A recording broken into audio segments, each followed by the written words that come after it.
here, ready for a tour of ADFA?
Here, ready for a tour of ADFA?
Here, ready for a tour of ADFA?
Here, ready for a tour of ADFA?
Here, ready for a tour of ADFA?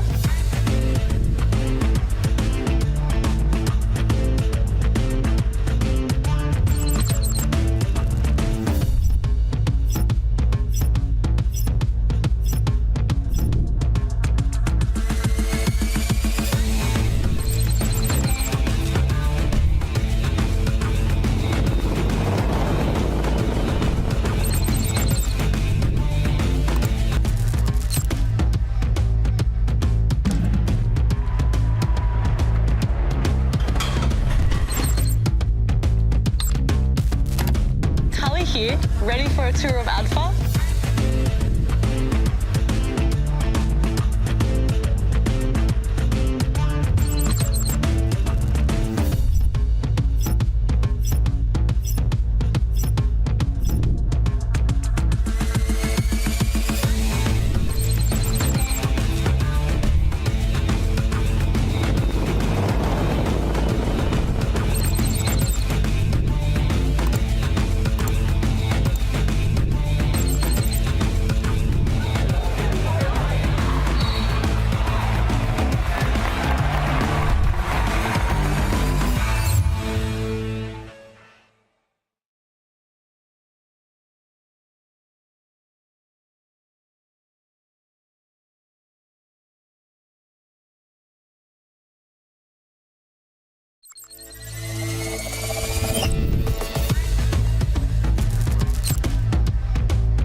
Here, ready for a tour of ADFA?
Here, ready for a tour of ADFA?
Here, ready for a tour of ADFA?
Here, ready for a tour of ADFA?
for a tour of ADFA?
Here, ready for a tour of ADFA?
Here, ready for a tour of ADFA?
Here, ready for a tour of ADFA?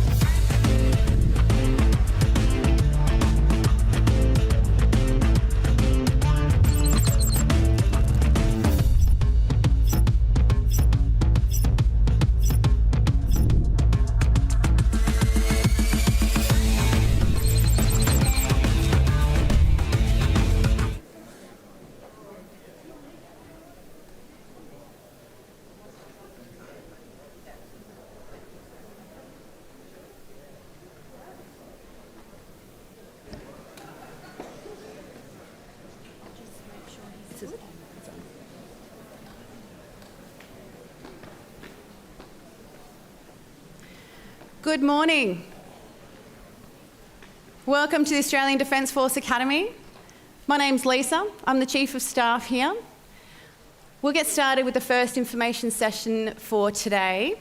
Start though with emergency evacuations. If we need to evacuate, the instructions will come through the speakers. Please exit through the lights on the side and meet at the grass just in front of the auditorium here.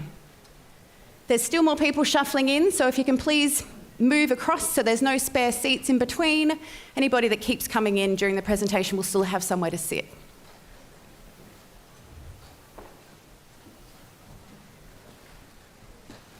So our first information session for Open Day 2025 is the life of ADFA.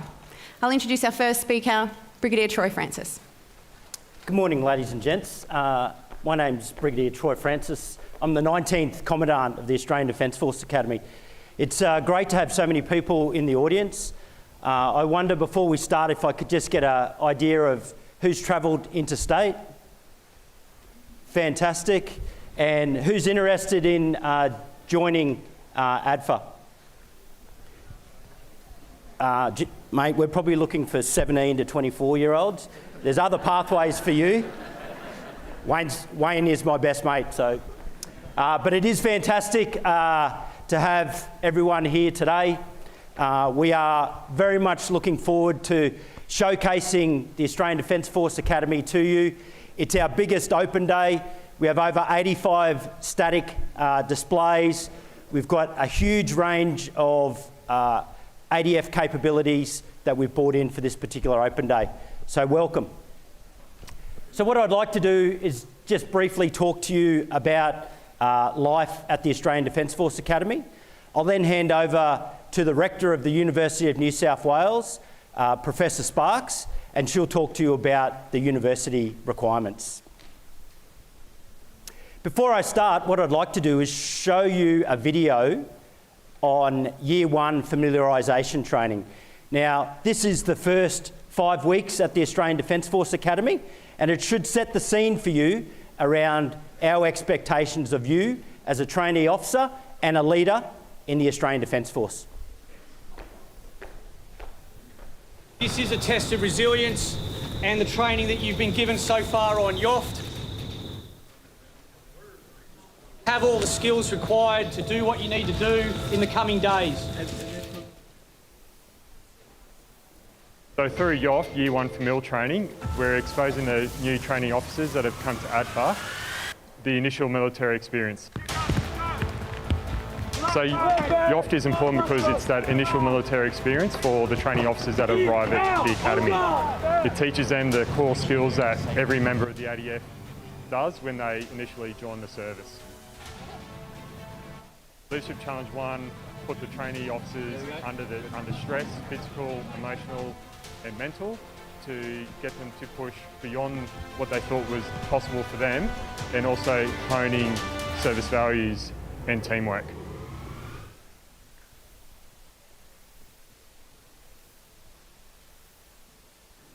Right in the water, keep your weapons out of the water, let's go.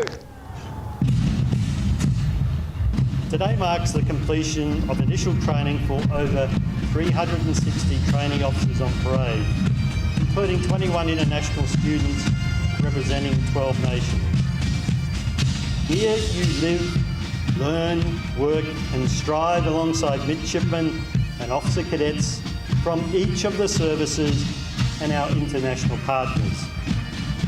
Together you build the expertise and relationship that will deliver the integrated force that excels at working with partners in our region and globally. Year 1 familiarisation training, the culminator is the CDF parade. Pretty much it just demonstrates all the teamwork, all the courage and all the service values that we've kind of instilled in us over the 4 weeks, and to present it to our families. That's pretty much what this parade is all about, showing how we can bond as a team, move as one unit. Yeah.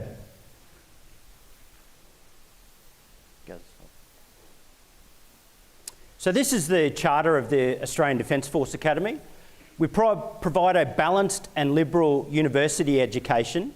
The important component is that it's conducted within a military context and within a military environment. We very much focus on developing your character, your leadership and your professionalism. So what makes ADFA unique? We are an international military academy. We have 68 international trainees from 14 countries, and we're a tri-service academy, which means we're Army, Navy and Air Force. If you get selected to come to the Australian Defence Force Academy, you'll make lasting friendships and you'll have a professional network right across the Australian Defence Force. You'll be a full-time member of the Australian Defence Force 24/7, and you'll be expected to act like a leader, and an officer in training. It is a 3 to 4 year immersive program, and we pay you to study. We pay you about $53,000 a year starting salary, and we also pay for your degree, which is between $55,000 and $59,000 per annum. You'll have exceptional academic supervision, the highest across all of the university sectors in Australia. You'll also have the ability to undertake joint military education and training, and this will very much focus on your physical fitness, your resilience, and your ability to lead. The other thing we guarantee is upon graduation, you'll have a guaranteed job in the Australian Defence Force. So let me now talk about the different pathways of coming here. So for Navy, the selection process is about 12 months. We encourage you to start in year 11. If selected, you'll go off and do your new entry officer basic course before spending 6 months in the fleet. For Army and Air Force, you generally come straight to the Defence Force Academy without having any prior military experience. You undertake the 3 to 4 year program. For Army, you then head off to Duntroon for 9 to 12 months and do your specialist Army training. And Air Force go at the end of ADFA and do their specialist training. So this is a breakdown. We've just got short of 1,200 trainee officers here at the moment. We are 25% female, and you can see the breakdown there by Navy, Army and Air Force. As I said, we have 68 international trainees from 14 countries. We also have a delegation from the US at present doing a semester exchange with us. We have 2 staff from overseas, one from New Zealand and one from Thailand. And we also do semester exchanges ourselves. We send 2 Navy trainee officers and 2 Army trainee officers to Annapolis in the US for a semester exchange. We send 2 Air Force trainees to Colorado, and we send 2 Army trainees to West Point in New York for a semester exchange each year. So this is what the Academy precinct looks like. As you can see at the top, there's a university precinct. You're presently in the military precinct in building 111. And then we also have an accommodation and eating precinct. So there's a significant amount of support here. We invest a lot into the selection process. We generally have over 5,500 to 6,000 applications for ADFA for 370 positions. So the selection process is rigorous because we're about to invest a lot of money and effort and time into you and developing you as a trainee officer. There's military chaplains, we have student counsellors, there's a heap of support programs to help you get through the academic components. We have a health centre here, and we have junior officers that live in the lines as residential support officers.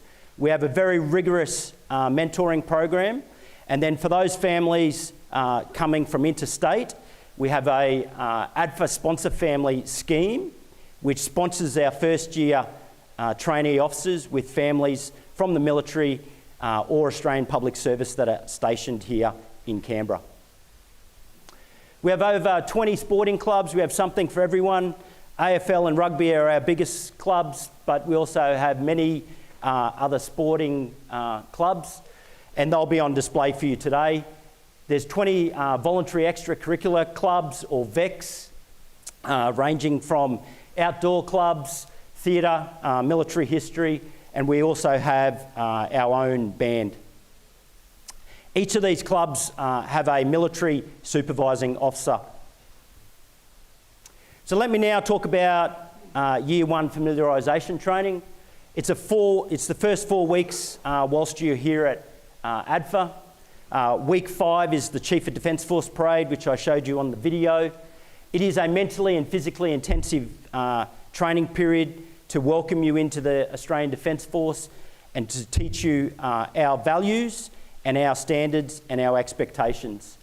Generally, the day starts at about 6 o'clock in the morning and finishes about 10 p.m. at night. The training includes drill and ceremonial.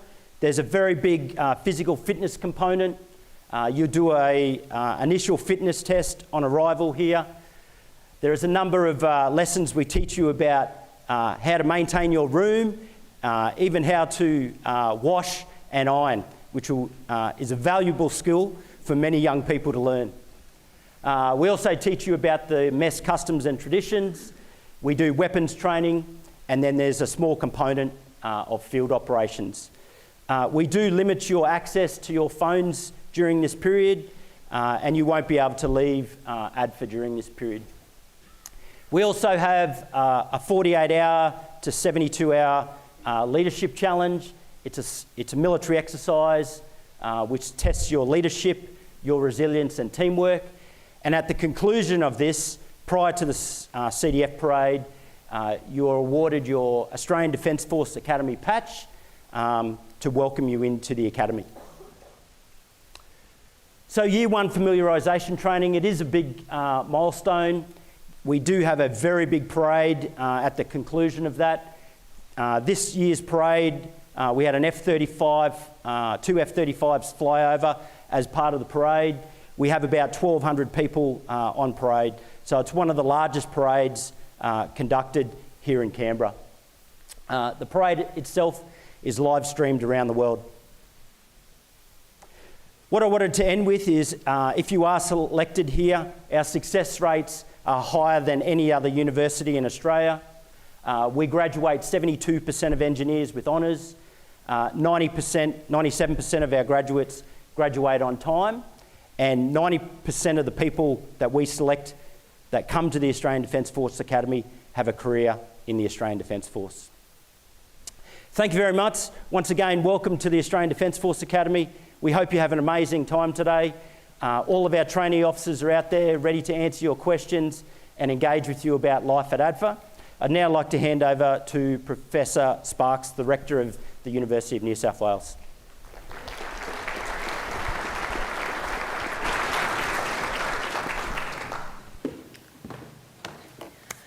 Good morning. I'm Professor Emma Sparks. I'm Rector and Dean of UNSW Canberra. Welcome and really thank you for joining us today and being part of what I hope will be an incredible open day. Before I go any further, I'd like to acknowledge the Ngunnawal people, the traditional custodians of the land upon which we meet, and pay my respects to elders past and present. And I extend that respect to all Indigenous and First Nations people in attendance today and also online. Choosing a degree and choosing a university can be tough. So I hope that this open day will help to make that decision a little bit easier for you. I really do hope that you walk away from here today with a clearer picture of what ADFA and UNSW Canberra is all about, and hopefully with a goal to one day being a student here. Today really could be the first genuine part of your university experience, and over the next few minutes, I'm hopeful I might be able to convince you that it should be here at ADFA and with UNSW Canberra. Providing high quality education is central to everything that we do at UNSW Canberra. And what we do here is like no other university in Australia, as the Commandant noted. Our strengths in defence and security, teaching, research, gives our graduates a competitive edge. We've educated those who've reached the top echelons of defence, government and industry for over 57 years right here in Canberra. In fact, a little bit of trivia for you to take away is that the current Chief of the Defence Force, Admiral David Johnson, has a Master of Arts in Strategic Studies from UNSW Canberra, and that all three of the current service chiefs, Army, Navy and Air Force, are UNSW Canberra alumni. Our courses are designed and taught by some of the world's leading academics in their field. We also have a diverse range of disciplines where you'll develop unique and career-ready skills. Being a faculty of UNSW has many benefits for our Canberra-based students because it opens up access to an incredible range of world-leading research networks and also expertise.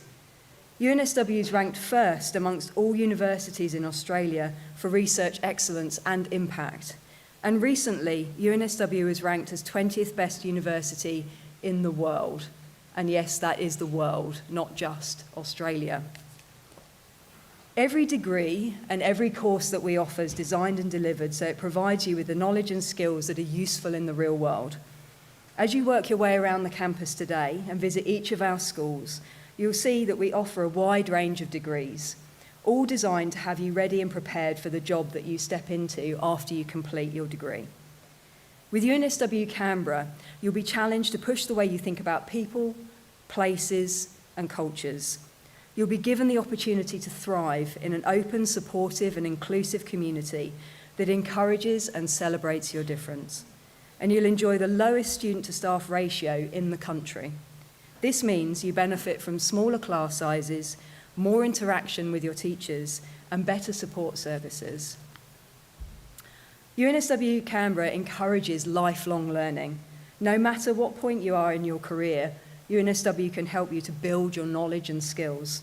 And for the rest of your life, you'll benefit from the network that you build, not only among your university cohorts, but also across our alumni network, including people who've built significant careers and hold senior leadership positions, both inside of the ADF, but also in the private sector.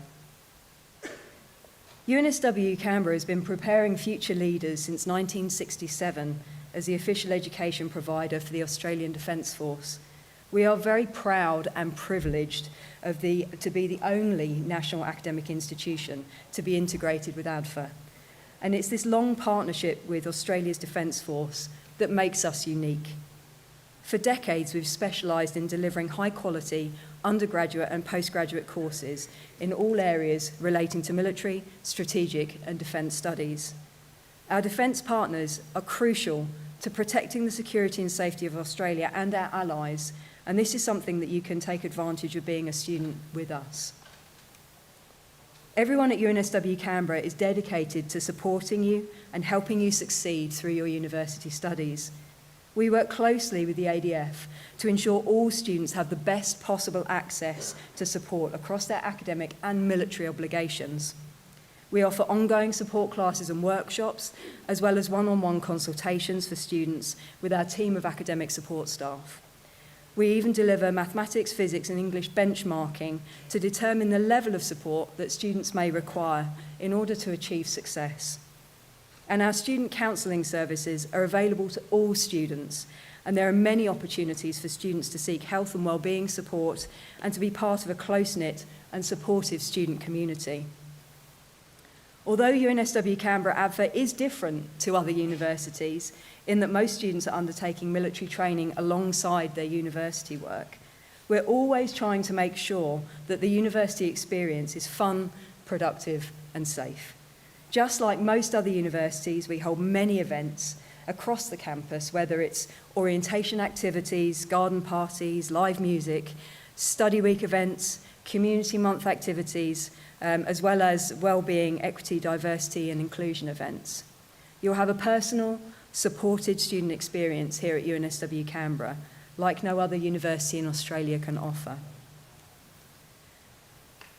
At UNSW Canberra, you will receive a high quality, highly regarded, internationally recognised degree that will serve you well for your career.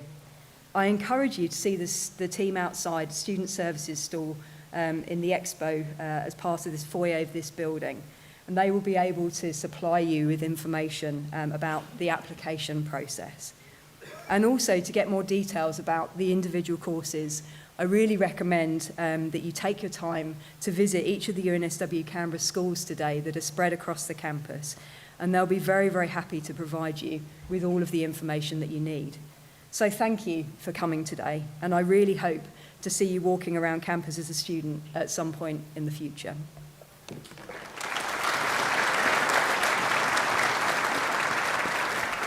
Thank you, Professor Sparks and Brigadier Francis. End of the first session for today.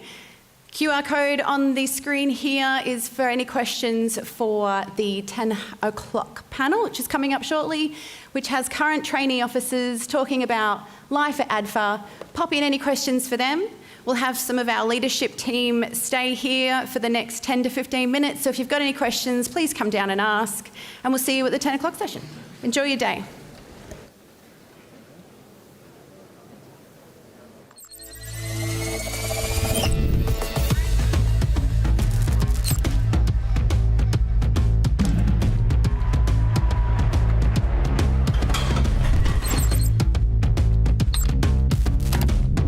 Here, ready for a tour of ADFA?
Here, ready for a tour of ADFA?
Here, ready for a tour of ADFA?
Here, ready for a tour of ADFA?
here, ready for a tour of ADFA?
Here, ready for a tour of ADFA?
Here, ready for a tour of ADFA?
Here, ready for a tour of ADFA?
Here, ready for a tour of ADFA?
here, ready for a tour of ADFA?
Here, ready for a tour of ADFA?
Here, ready for a tour of ADFA?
Here, ready for a tour of ADFA?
here, ready for a tour of ADFA?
here, ready for a tour of ADFA?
Here, ready for a tour of ADFA?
Here, ready for a tour of ADFA?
Here, ready for a tour of ADFA?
Good morning, sir, ma'am, ladies and gents, and welcome to this morning's or today's ADFA Open Day.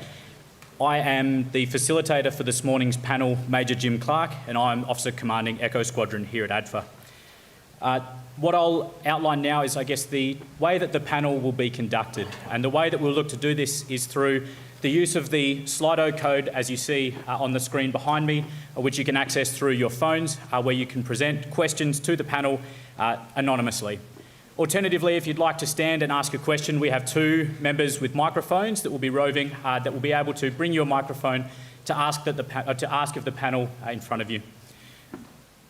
What I will do now is I'll hand over to the panellists, who are currently members of the Australian Defence Force Academy of varying year groups and degrees. So I'll now hand over for their introductions. There we go. Morning all. I'm Officer Cadet Finn Towner. I'm a third year studying a Bachelor of Business.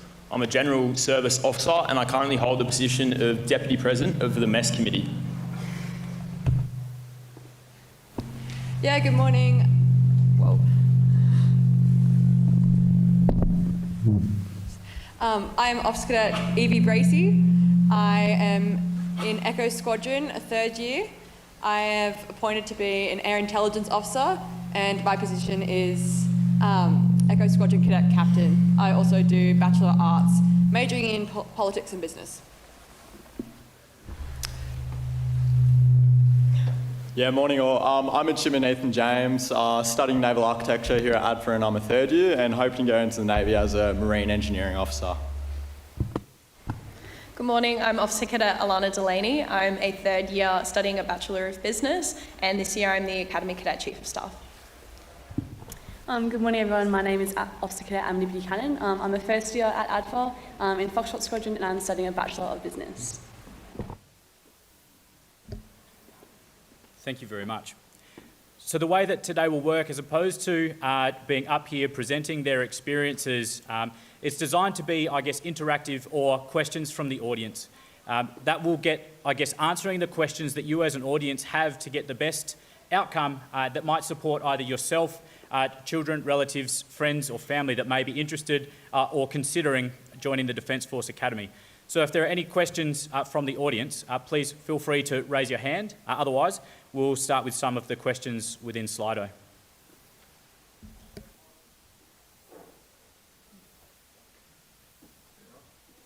first question we have, how did you prepare for the aptitude test for officer level roles? So what I found worked really well for me was just going online. There's an array of tests online that you can just do multiple times and really check if you're at the level that is required. And that's essentially what worked the best for me. I think DFR will hand out a few packs that you can use as well. And it's good to just get a wide spectrum because you obviously can't train yourself purely for one type of test. So if you can get a spectrum of a lot of the online ones, then that will set you up pretty well.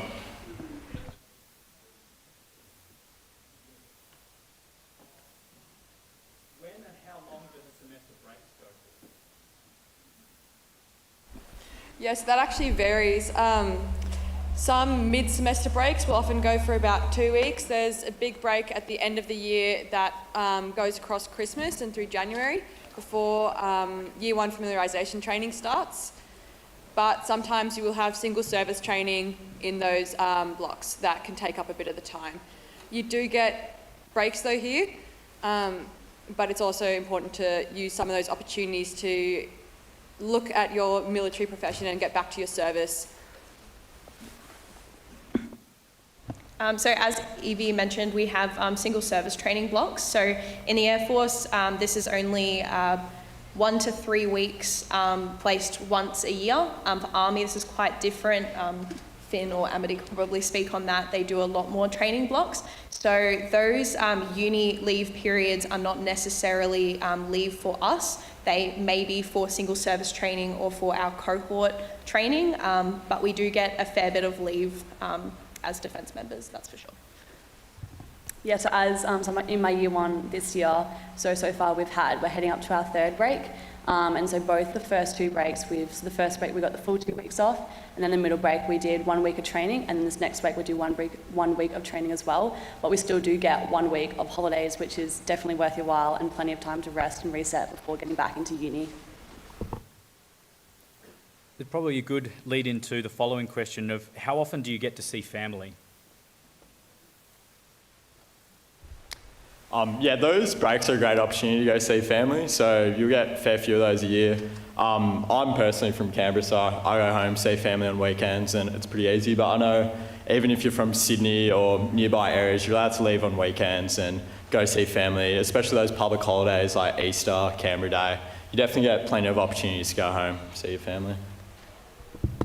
Also, a really great thing that ADFA offers as trainees is 3 government-funded trips home a financial year. So this is to your next of kin. So wherever your next of kin is located, we get 3 government-funded trips home a year, which is great. Excellent. Approximately what are the living expenses whilst at ADFA? So we've got the LIA, living accommodation, which most TOs stay at. As a first year, you will be required to stay in that accommodation, and that roughly looks at a payment of $160 fortnightly. There's another deduction for the fortnightly meals, which looks at roughly $210. So they're both heavily subsidised, and if that's all that you want to spend, there's a large opportunity to save a fair amount of money. On the flip side, you can spend as much as you want and go travel in those breaks that we already touched on before, and essentially live it up for the 3 years that we've got here, because there is a lot of time that you can go overseas compared to once we're done with our training here, we only get 5 weeks a year, and that's going to be a lot more orientated towards the workforce. So I definitely recommend using those times now and getting out and travelling overseas. I'll just add there as well, those live-in meal and accommodation expenses are taken out before you ever see your paycheck. So I believe for first year, it's about $1,200 a fortnight. That goes, if you'd like, almost directly into your pocket to save. I think third year, it's about $1,800 with those expenses taken out. So it does go up, and yeah, you can't miss any rent or meal payments really.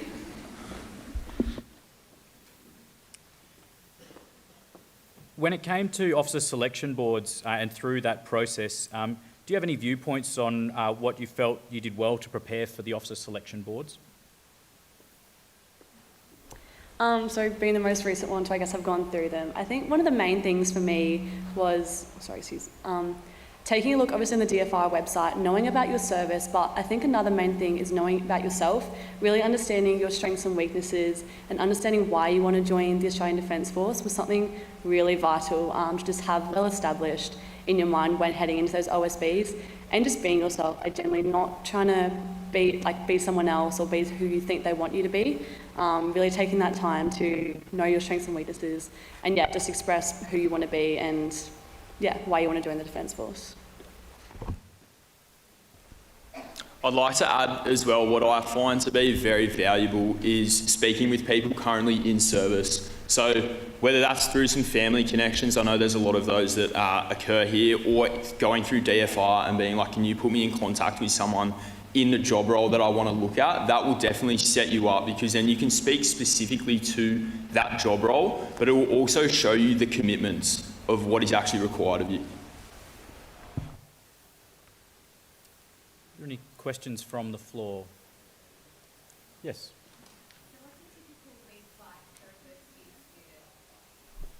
So typical week for us, so obviously we work Monday through to Friday.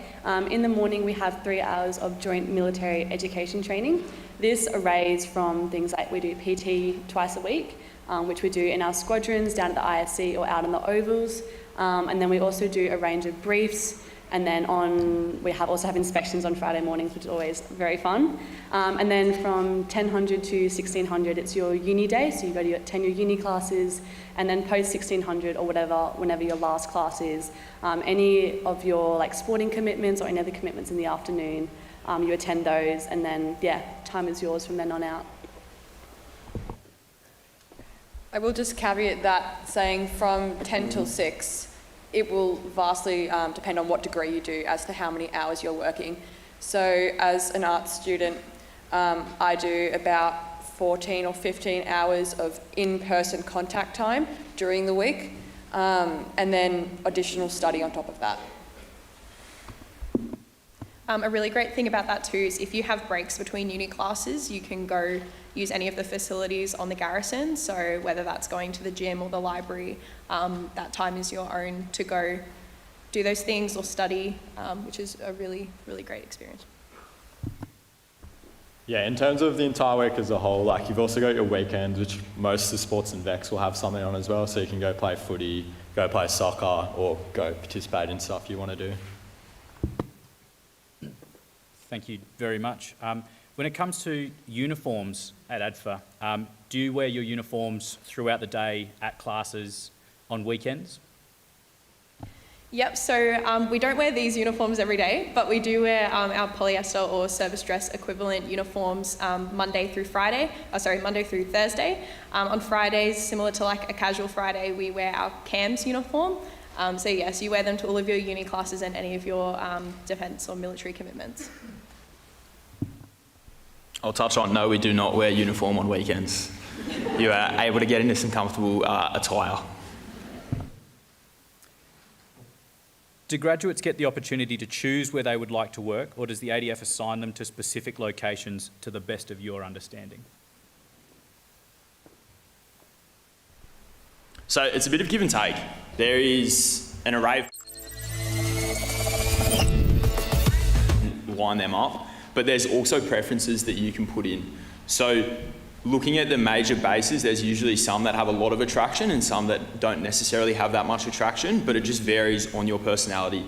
Whether or not it's a hard yes or no, you can go exactly where you want. That will depend on, largely on how you perform. So now that we're here at the officer stream, it's based a lot on how you perform, and if you are in that top tier, you'll get most likely your first allocation, and then it will go down your order of merit.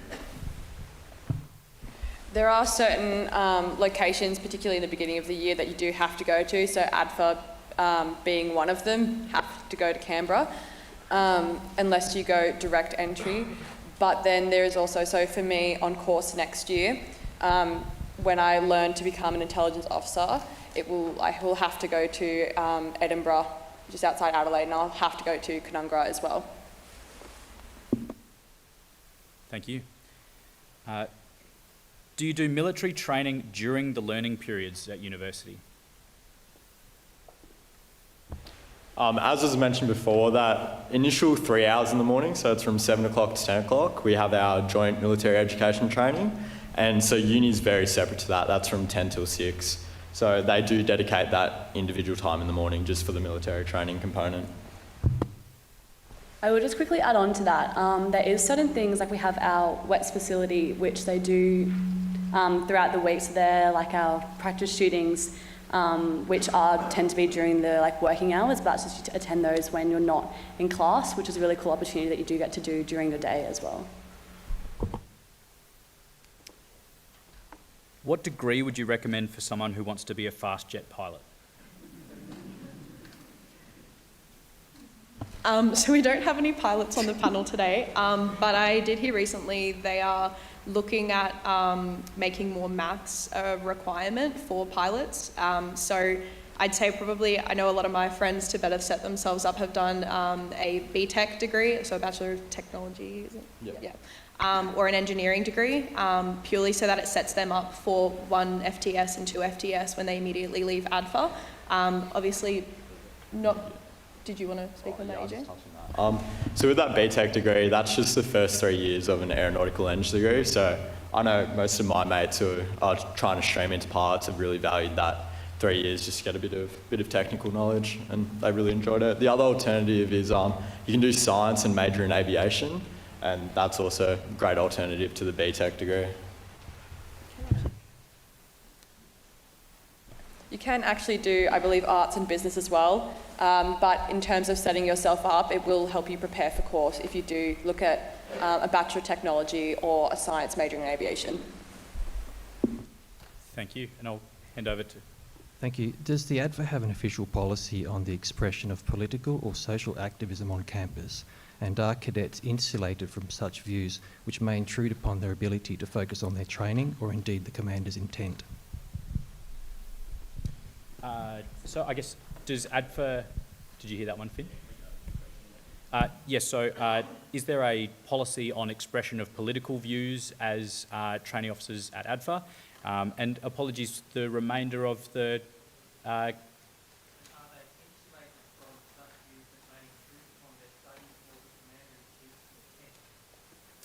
and I guess, are you precluded from certain views or expressing views that may be inconsistent with other Commander-in-Chief's intent? So we are non-political, as most TOs within the organisation. We can't necessarily have a direct mindset that we want to go with. We align with what the defence requires of us. What you want to do in your own time will be separate to what is required of you during work time, but there needs to be a specific delineation between what you publicly post about and what you portray during your time in defence uniform or on work hours. So I'd direct that question more so towards the policy that we have, and so I think you'd be able to speak on what specific policy we have for that. Yeah, so I guess anything that's posted onto social media that can be attributed to a member of defence can also then be attributed by extension as the opinion of defence. So there is we try to have, and when I say we, the Defence Force remains apolitical, as is the nature of defence, but at the same time, no one is ordered or required to be politically aligned to being either Liberal or Labor or Greens. The way that people choose to vote is completely up to them. When it comes to expression of political alignment, Defence still has the policy that we are an apolitical department within the government. Thank you for the question. I hope we've managed to answer in some capacity. Is there anything you wish you would have known before starting your ADFA journey? Anything you wish you had known before starting your ADFA journey? I think a lot of people coming fresh out of school have a mindset of university is all that we need to work on and focus. I know during Year 12, I pushed myself very hard and I thought that my marks were the be-all and end-all. But what I want to express is that there is so much more at this academy than purely the degree. Obviously, you need to be getting the marks required of you and perform to a pretty decent standard within that degree. But towards the top percentiles, that is not all that there is to offer at this academy. So looking at the positions that you can do within the academy, looking at the fitness standards that are pushed upon you and your drive for excellence within fitness and your social mastery, I'd say that they are all things that need to be balanced and focused on so that we're not purely focusing on the degree. Just a little thing to add on to that. I think something like coming in that I wish I kind of knew was it won't necessarily be exactly what you think it will be. You can talk to as many people as you can about their life at ADFA, but everyone has a different take on it and everyone has a different experience. I think coming in with like an open mind and like Finn said, having that understanding that you can balance everything is a very good mindset to have, and not kind of getting too caught up if it's not exactly what you're expecting, and just enjoying the journey, I guess, whilst you're here. I just wanted to note as well on the uni side of things, this is more of a transition period from high school to uni. I know a lot of people that want to join ADFA are usually quite high achievers and are getting really good grades at school. Your grades, it's normal for them to drop when you come to uni, and I really wish I'd known that before coming here. I really wanted to be that straight A student, and whilst you definitely can while you are here, it is absolutely acceptable for that to not be, sitting up in the 9 to 5 plus all the time. So if there are any really high academic achievers in here, it's okay if your grades do drop a bit when you get to uni. It's very normal, juggling, moving out of home for the first time and whatnot. Thank you. Sergeant Dennis? Yeah, when you compare yourselves to other uni students that don't go to ADFA, what do you see as the pros and cons of attending here? One of the biggest pros I've seen, so I'm from Sydney, a lot of my friends are going to uni in Sydney, and a lot is just how many friends you make here. It really is. People talk about it a lot, but you live in a building with about 40 people. You do have your own room and everything, but you become very close with everyone. And we're in some of us here are in Echo Squadron, a squadron of about 188 people, and I can confidently say that we know all of them. Compared to a lot of my civilian university counterparts in Sydney who struggle to make a few friends in tutorials and lectures, or struggle to make friends in their area. And it is a very conducive environment to friendship. Yeah, what you get here, I guess, is you're with these people constantly, like from 6 o'clock in the morning till like dinner, and then even after that when you're doing your sports training, you're with your mates pretty much the entire day. And from talking to my mates who go to like normal uni, it's just, because you're just in so many different groups, and so you'll be with different people for PT, different people for your degree, then you got your sports afterwards. You just make such a broad range of connections, and as Bracey was saying, like, you just meet so many people here. I think one of the more obvious things is that we're paid to study. So in comparison to some of my civilian friends at university, when it hits 4 o'clock and I don't have any further military or uni commitments, I get to knock off and the time is my own. Whereas a lot of my friends after after uni hours or on the weekends, they've got to go work casual jobs in order to, get by. So it's a massive, massive bonus of having your degree paid for, having a salary, not having to worry about working outside of our training. And not only that, but once we leave university and not having a HECS debt that may place a further burden on us. One of the biggest things that I think I've experienced is just your ability to get access to a wide array of opportunities and experiences. So I know if I was looking at doing uni back in my hometown in Sydney, I'd still have a very insular mindset, but now my social network, as well as my whole mindset towards work and fitness, has expanded greatly. So now I've got connections with people all on the East Coast and the West Coast, and it's spanned out greatly. So previously in Sydney, I was very insular, but now the connections that I've made go Australia-wide. A lot of my mates back at home are struggling with getting jobs after uni. So I know a lot of my mates in third year are really stressing about trying to find they're doing engineering degrees and can't get into work. But here you're guaranteed that 4 or 5 years after, or even more if you want, straight after the degree, and you kind of know exactly what path you're going to go into as well. The only other thing I'd add a bit more on the small side of things was I personally quite like, could be from a bit more of an army mindset, but the ability that some of our days do start with running around the RMC obstacle course, or like the middle of the day you might be heading over and practicing your marksmanship principles in the wet. Like those little things is so obviously ADFA based only that your uni friends civilian friends at home don't get those opportunities. And it is something that it just makes your day that little bit more exciting. I kind of can't still always wrap my head around, wow, I do just get to go do these amazing opportunities as part of my job. Thank you very much. Good morning, panel. Thank you for your time today. My question is, an ADFA cadet joins here, puts in his or her best efforts. However, in the event of they're not being able to, cope up with the conditions or whatever the case, when can they quit before it reaches a point where the payback has to be done?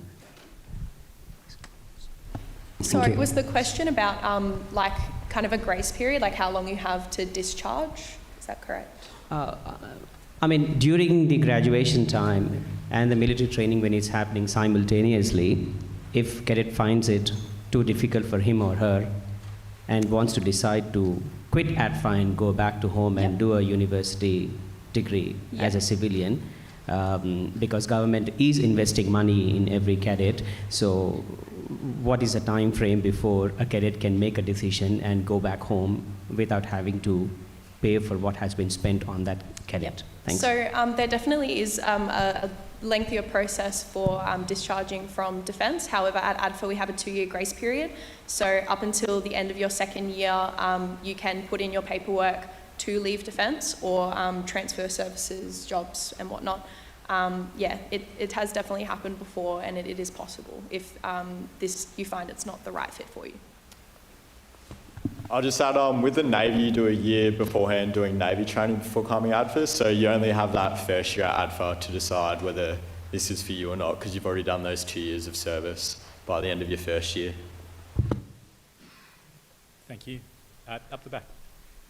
So I just want to ask, with like the application process and actually getting into ADFA, so doing things such as like leadership experiences outside of school, like military cadets, all that sort of stuff, does that actually help? Like, does that really make an impact on like officer selection board and your actual application to the academy? Look, I think any opportunity that you're taking in your personal time is going to help you get through. It shows that you are committed and that shows you are putting in the effort. I personally didn't do cadets or go through the cadet program, but I did take opportunities in sport through my local netball club, and I did, try and express that on my OSB. But I really think that any opportunity you're taking, they will recognise and see a commitment to better yourself and develop professionally and develop your leadership skills. I think one of the other main things was doing works in like teams. Like I know obviously we work in such a very like people environment, that if you can get involved in all sorts of like different, like you said, leadership events or stuff where you're working with other people, I know they really value that, and it also helps you build your skills in those areas, which is so vital when you come into the military arena. I think one of the biggest points for the experience is just being able to work with people. So that communication piece and the teamwork skills, they're what are critical to us operating, even just on this panel today, but also later on when we're actually going to be doing our job role. So whatever skills you can take from those experiences, whatever they are, I'd say they are very valuable. Thank you. We have one behind. Good morning, everyone. With the University of New South Wales ATAR requirements for getting in, they're a bit higher than other unis around. Just wondering, is there any wiggle room, or was there any wiggle room in ATAR scores for you guys when you come through?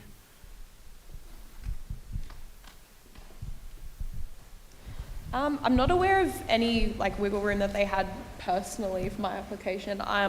It'd probably be more of a question for the ADF careers.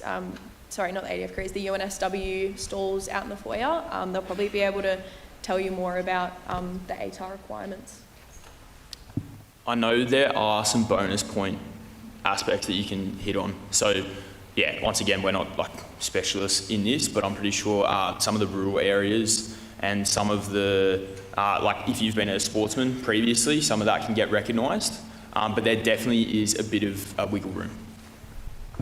I'd also just like to quickly highlight that when you do, so this was like when I was looking online, they do have the CDF programs, and so the ATAR for that is listed as like usually in the 90s, where the normal degree of that is usually kind of similar to every other unis. So it's making sure that you're not kind of getting those confused when you are looking into it, because it can be easy to think that that's the ATAR score that you're required to get, but it is just the normal degree as well. Thank you. Thank you. I have two questions.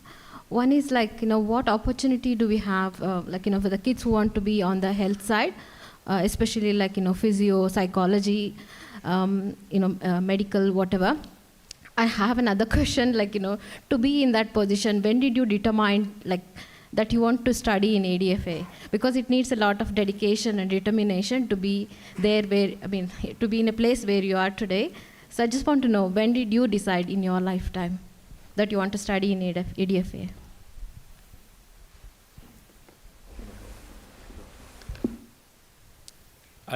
I'll answer the first component of that question. When it comes to those specialist degrees for those medical officers, psych officers, pharmacists, etc., those are normally either the recognition of prior studies, or they will be a bespoke program that a person will enter into the Defence Force through that program pathway. because the expectations on those individuals is very different, certainly in an Army regard, we would refer to them as a specialist service officer. The requirements for them when it comes to a field commitment or a deployment, they will be deployed exclusively in their specialist role, as opposed to in a general leadership role that may see them doing things that would be beyond the realm or scope of what they've been trained to do. They will still do elements of a officer training program that will give them familiarity with defence life and certainly as officers. But generally, you will find that those members, when they join, will not come out at the same level as for armies speak, a lieutenant or a captain. They may come out as a major or a lieutenant colonel because they are required to brief and direct people of a lesser rank from the first day that they do commence their job role. When it comes to at what point in your lives did you decide that joining Defence was right for you, I will hand back to the panel. So I did a gap year originally as a soldier because I still didn't know that this is what I wanted as a career. So I couldn't express enough the value that I gained within that year.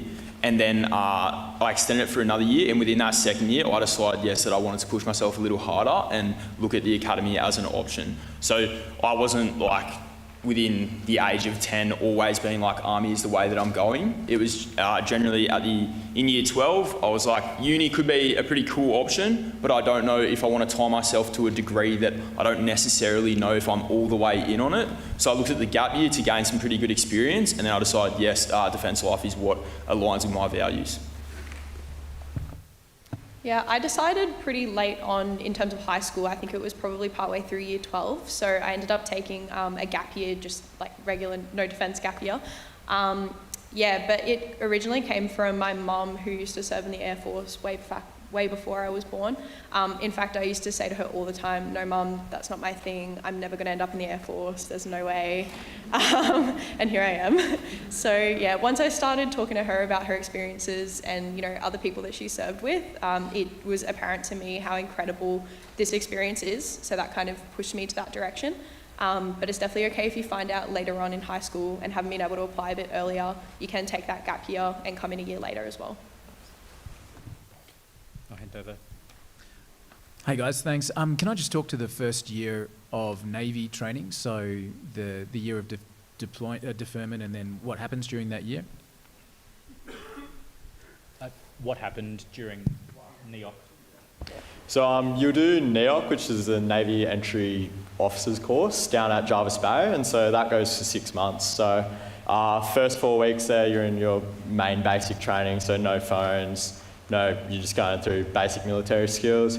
Then over the rest of that time there, you go through a few leadership challenges. Yeah, you're pretty much ticking all the boxes to be qualified as a Navy officer for when you go through.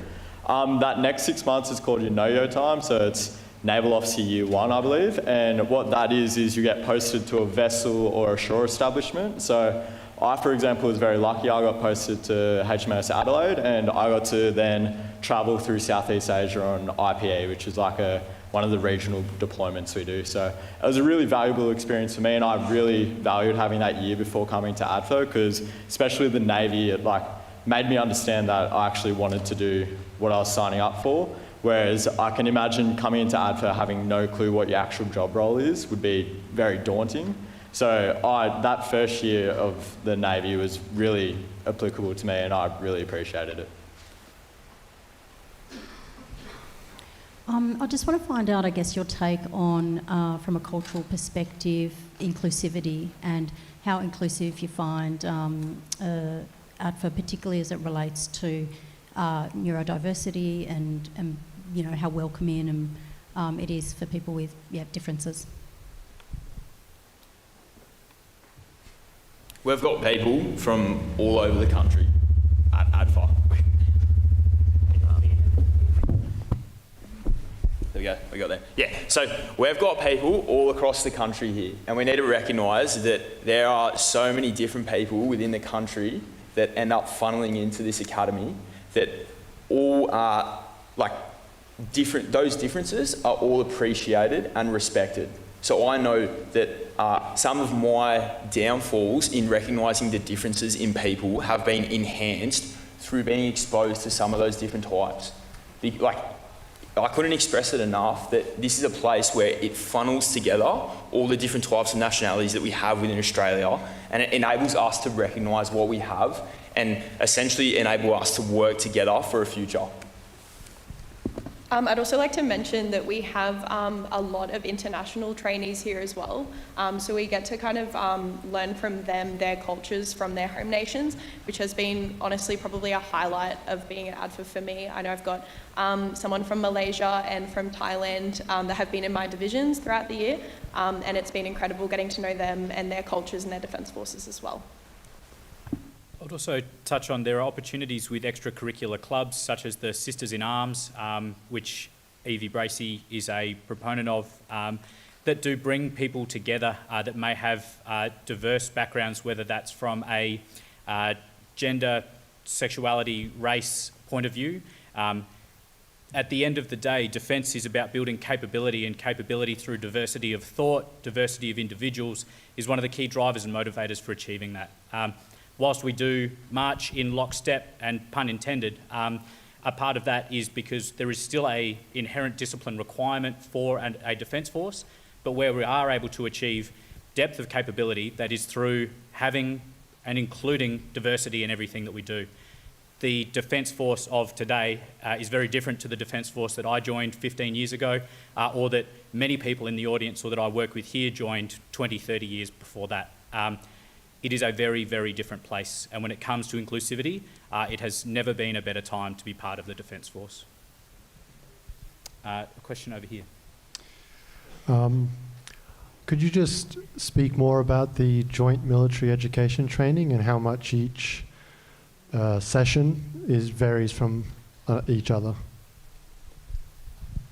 So I'll run through what I'm, doing as a year one. So on Monday mornings we have PT. So we're doing that contains an hour and a half of PT sessions, and those PT sessions vary throughout the year. So when you start off, you basically get taught from day dot the very basic components of PT, whether it's lifting, long side distance running, sprinting, etc. And then you move through, at the moment we're doing our battle PT component, which is a lot of fun, getting out there on the obstacle course, getting out on the ropes, all that sort of things. So we do 2 of those sessions a week, on a Monday and on a Thursday. And then on a Tuesday, we have 2 hours of joint, they're the brief, so for joint military education training. And this is what our content and assessments are based off for. So we do 2 assessments for JMET a year, so 1 in semester 1 and 1 in semester 2.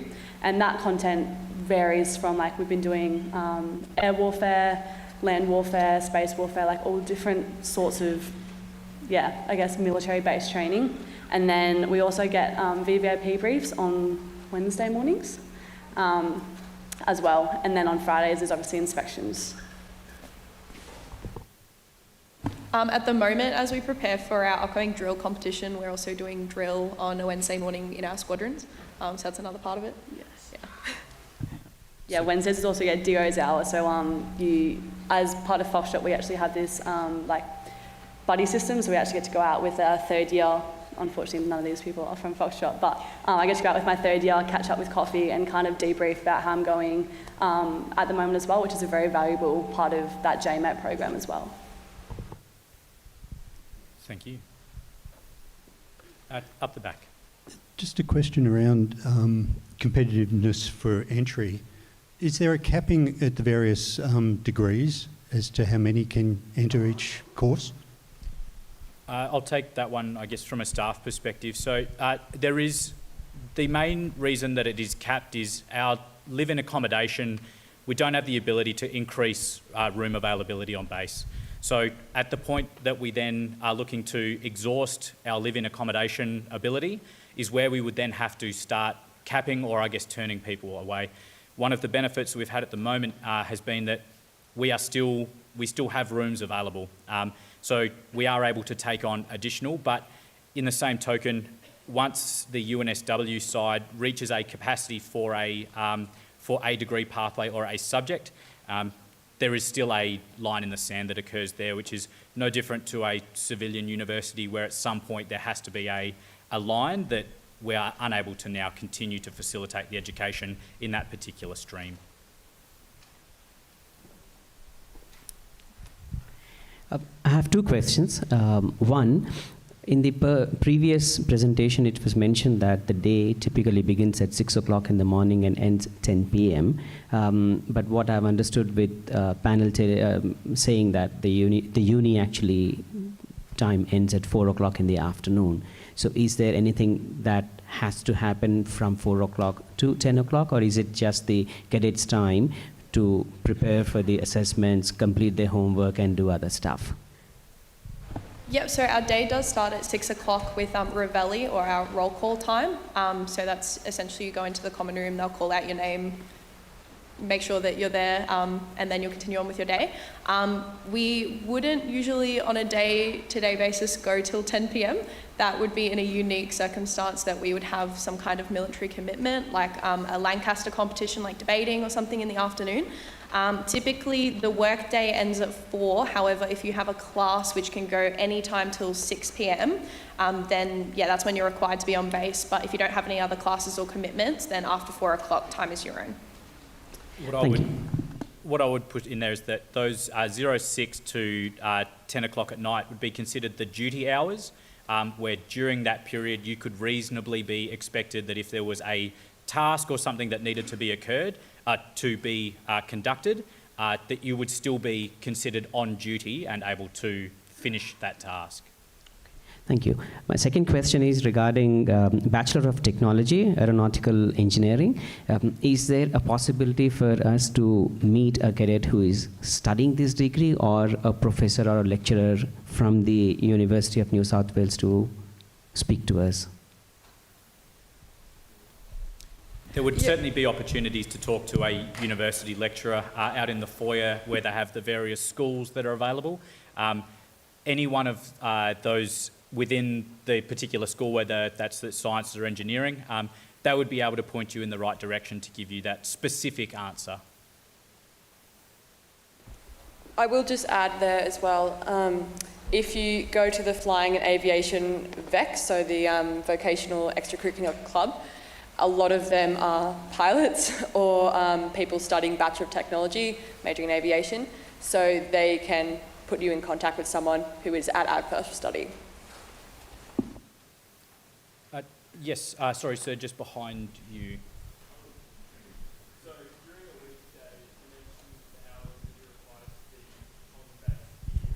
Are you allowed to participate with co-curriculars that are outside the uni, like within Canberra, for example, on a weekday? Yeah, absolutely.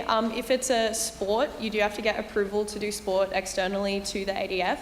That's purely just a insurance and welfare perspective, but absolutely you can engage in other clubs outside of defence. Yeah. Yes, sir.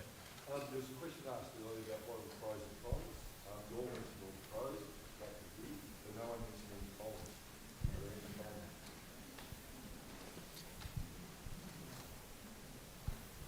So one of the cons that I would touch on is the degrees that we offer. If you're not looking at studying one of those degrees, that is definitely a drawback. So I would say I'm more interested in a finance and accounting degree, which they don't offer, so I've settled for a business degree. That is like inherently what it is, and we can't offer all degrees for all people, so that is definitely one of them.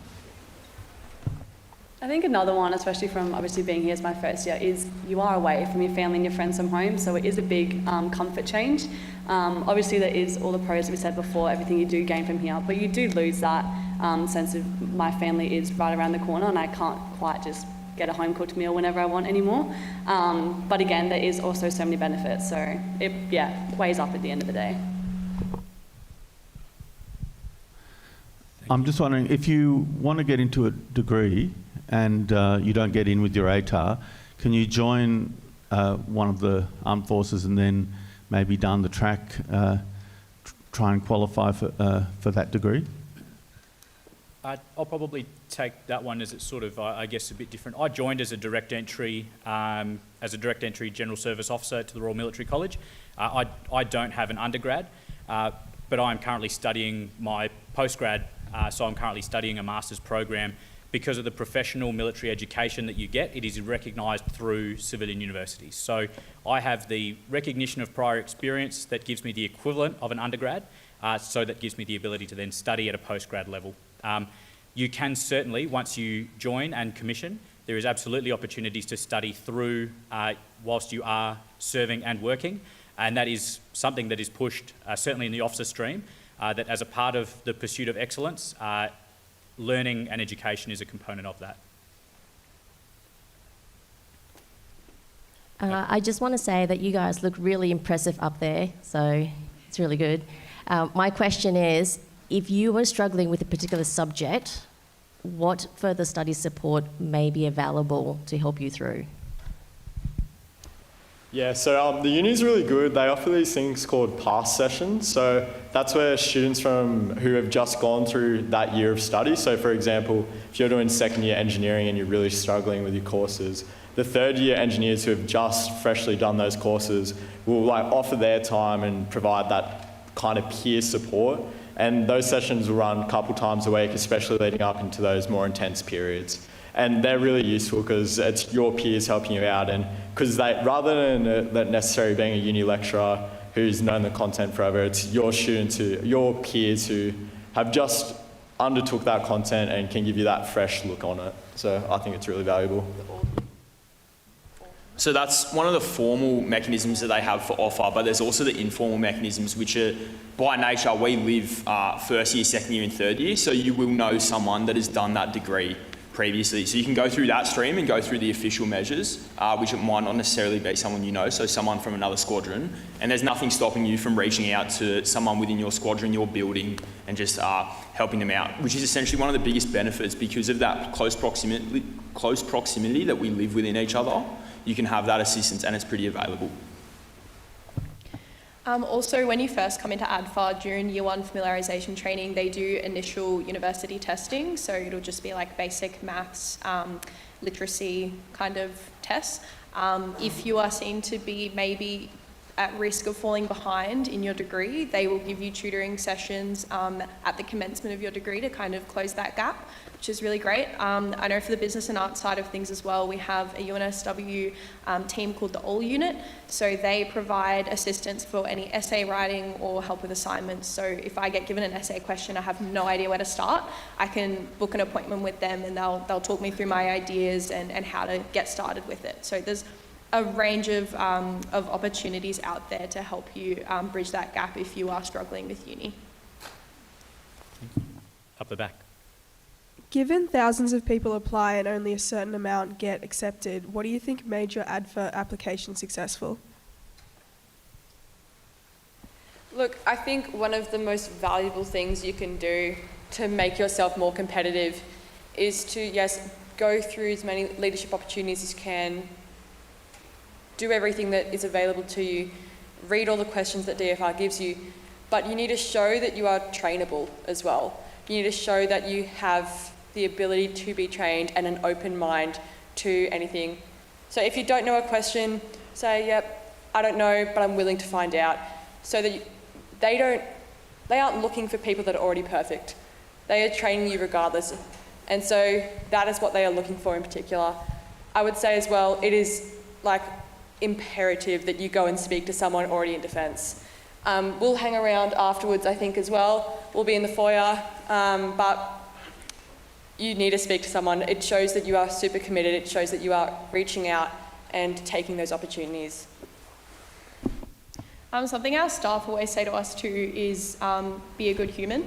So you could learn all of the military skills in the world, but if you don't have humility or are just a good person in general, then you're not going to get very far as an officer in the ADF. So I'd say definitely have that grounding of humility and, just awareness of what your position is and the responsibility that you will get from it. It will show emotional maturity that will take you far in your application process. I want to touch on one of the biggest delineations between this stream and going as other ranks. So you need to understand the commitment and why you are going down this pathway compared to other ranks. So recognising that you will be put in a leadership position, there will be those questions at an OSB, And I'd say that you really need to recognise if you are in a position to lead people and the strengths that you have to be able to carry that through, because that is one of the focus points that we have. Yes, the degree is a massive draw card for this establishment, but I think it needs to be realised that we're going to be officers post this establishment, and you need to be able to focus on the skill sets of that. Thank you. I just want to ask about the level of pastoral care and counselling, especially for first years, for someone who's coming from a long way away, first year out of home. What level of directed support is there, or is it all, is there special support for first years? So at ADFA, we're really quite lucky. There is a massive range of support that we can get. One of my personal favourite things of coming in here was as a first year in a building with third years. So you have a third year at the end of your corridor who honestly was like my life support for the first couple of weeks. They know everything. You can go to them with any questions. They've been through it themselves. They know exactly what's happening. But above that, you also have your DO and DSNCO who are your staff of your building, and they're always there for you. Any questions, like they're your chain of command that you can go to. And then of course we've also got our pastors, and then down we've got like the UNSW team as well, who are always there, especially when it comes to like the uni stress side of things. There's plenty of support in the mental health area as well. But yeah, honestly, just being in a building with like your third years and having that really established chain of command is amazing, and has honestly helped me so much throughout this first year. I've never kind of felt like I couldn't go talk to someone about anything. That support has always been there from the get-go. I will just touch on as well, there is a chaplain allocated to every squadron. Their doors are always open. You can go to them during the day and say hi to them, and they will just always be down for a chat. There is also a program that is offered to first years that carries through the 3-4 years. It is called the Sponsor Family Program, and essentially it's families, typically defence or ex-defence people who live in the Canberra area, who open up their homes, who, Alana, you're in the sponsorship program, if you'd like to speak to it. Yeah, I have an incredible sponsor family in Canberra, so I get to have family dinners with them just on a random Sunday. They've really made me a part of their family, which has been really incredible. You become really close with them, especially having them for the entire 3 years. Not only that, they've been great for my network, so being able to branch out into other people in wider defence, and I know that they'll be lifelong friends for the rest of my career. Thank you. We probably have time for a couple more questions. Yeah, down the front.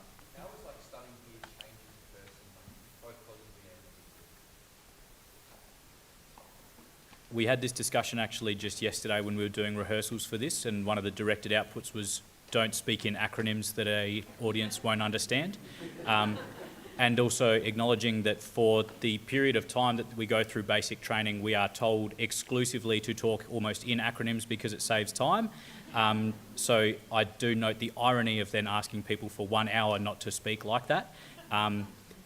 I would say that is one of the, the downsides of military can be that you are not generally widely understood by a population that doesn't speak military. But I guess a more contemporary audience can probably answer closer to your age group. Yeah, so I mentioned a really good point. I've definitely noticed a change in myself more so when I went home on leave. So when I talk to a lot of my civilian friends at home, I'll start talking about all of this military jargon or random opportunities that I go like, how cool is this? I got woken up at 1 a.m. and they're like, Alana, what? So what we find really, really cool and exciting to do, some people don't understand. So I think that's definitely been a massive change I've seen in myself, and that people have seen when I've interacted with them after joining. I think as well, you grow up pretty quickly here. You are, I've got 2 sisters who in the same kind of point, they're both third year uni, and it is a difference. There is a level of professionalism you get here from immediately being in a workforce that they don't get being in uni. So I think that is also quite a big change in growth. As a parent myself, I guess a question that I would put to you guys in a way that would give me confidence in my kids as well is, can you iron? Can you cook? Can you do laundry? I think some of the advantages that coming to ADFA gives is that it does give you genuine life experience as well as skills that are going to serve you beyond the time that you serve. No one expects that every person that joins is going to have a 50-year career in defence. Whether it's 4 years, 8 years, whether it's 1 year or a day, the commitment you make to join as a volunteer is something that shouldn't be taken lightly. But the skills that you get through doing that do genuinely set you up so that when you do leave, you've already demonstrated that you are trainable, you can be part of a team, you can work under significant stresses and confines, which makes you a very attractive prospect when it comes to a civilian organisation. We've probably got 1 or 2 more questions if there's any around. Yes.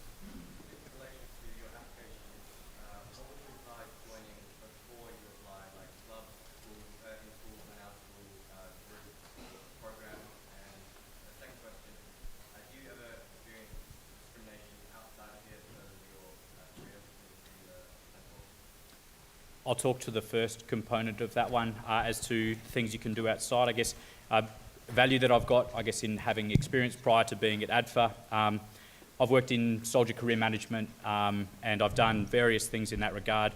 Some of the best things that you can do is just demonstrate that you can operate as part of a team. So whether that is through, whether it's through sports, whether it's through schooling, certainly people that might have opportunities as school captains or as sports captains or even just as being part of a team in a sporting sense, it demonstrates that you have the ability to work well with others, and that is something that's looked favourably upon by an officer selection board. As far as the second component of your question, could you repeat that, please? Do you have experienced discrimination outside of that ADFA or the ADF because of your career and what you introduced to? Yeah, Roger. I don't really think so.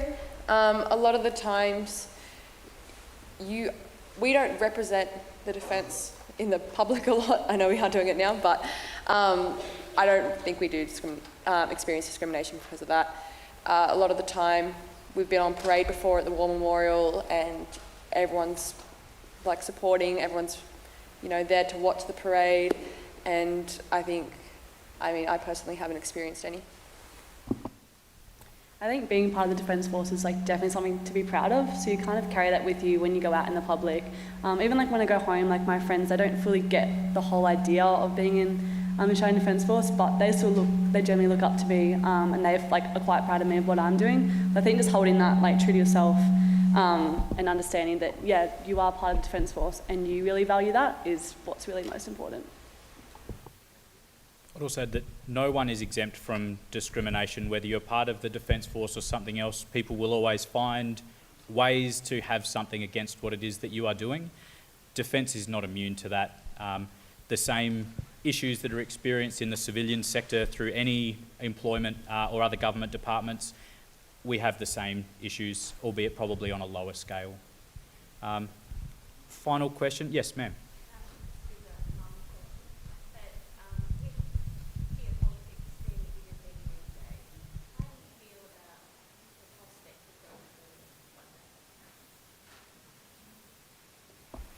Look, I think it is one of the things, the whole prospect of going to war. It's something that we all realised before. I think my mum's happy that I joined as an intelligence officer for that reason, but it is something we are all kind of prepared to do. It is something they ask you typically in an OSB, and I think This is going to sound like a really ADF recruiting answer, but I want to say that our training is meant to prepare us for that. So even if you don't grasp the full severity of what is going on in the world until you join, they are here to prepare us for that mentally and physically. So if I were a parent, that would be what I would be putting my trust in, is the fact that ADFA and the ADF are going to prepare us well for anything that is going to occur once we graduate from here. I'll just touch on personal motivations. I'm terrified if that is what will occur, but as Alana touched, our training continuum will reduce some of those feelings. But if something was to occur, I would 100% be putting my hand up. So I may as well put my hand up now and get the training and be prepared for if that ever does occur. Thank you very much. we do have, I think we've got 2, well, we've just ticked over to 11. So thank you very much for being here this morning, and thank you for your questions and being involved. And thank you very much for the panellists for being up here and contributing your time.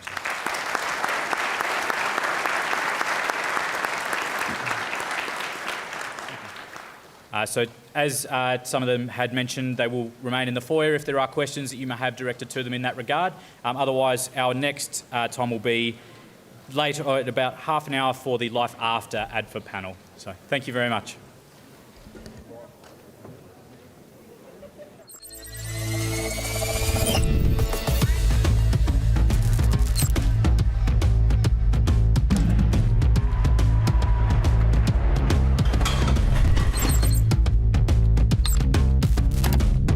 Here, ready for a tour of ADFA?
Here, ready for a tour of ADFA?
Here, ready for a tour of ADFA?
Here, ready for a tour of ADFA?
for a tour of ADFA?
Here, ready for a tour of ADFA?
Here, ready for a tour of ADFA?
Here, ready for a tour of ADFA?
Here, ready for a tour of ADFA?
here, ready for a tour of ADFA?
Here, ready for a tour of ADFA?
Here, ready for a tour of ADFA?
Here, ready for a tour of ADFA?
Here, ready for a tour of ADFA?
here, ready for a tour of ADFA?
Here, ready for a tour of ADFA?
Here, ready for a tour of ADFA?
Here, ready for a tour of ADFA?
Here, ready for a tour of ADFA?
for a tour of ADFA?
Here, ready for a tour of ADFA?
Here, ready for a tour of ADFA?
Here, ready for a tour of ADFA?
Here, ready for a tour of ADFA?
here, ready for a tour of ADFA?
Here, ready for a tour of ADFA?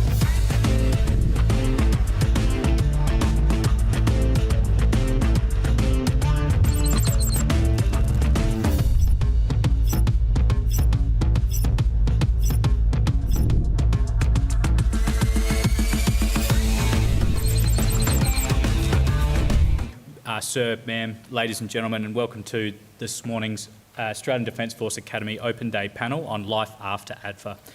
I'll be facilitating this morning's panel. I am Major Jim Clark and I'm the Officer Commanding Echo Squadron here at ADFA. And the way that we can have interaction this morning is either through raising of hands to ask questions, where we'll have two members in uniform that will bring around microphones for you to then ask questions, and I will push to them when we're in a position to hear the question.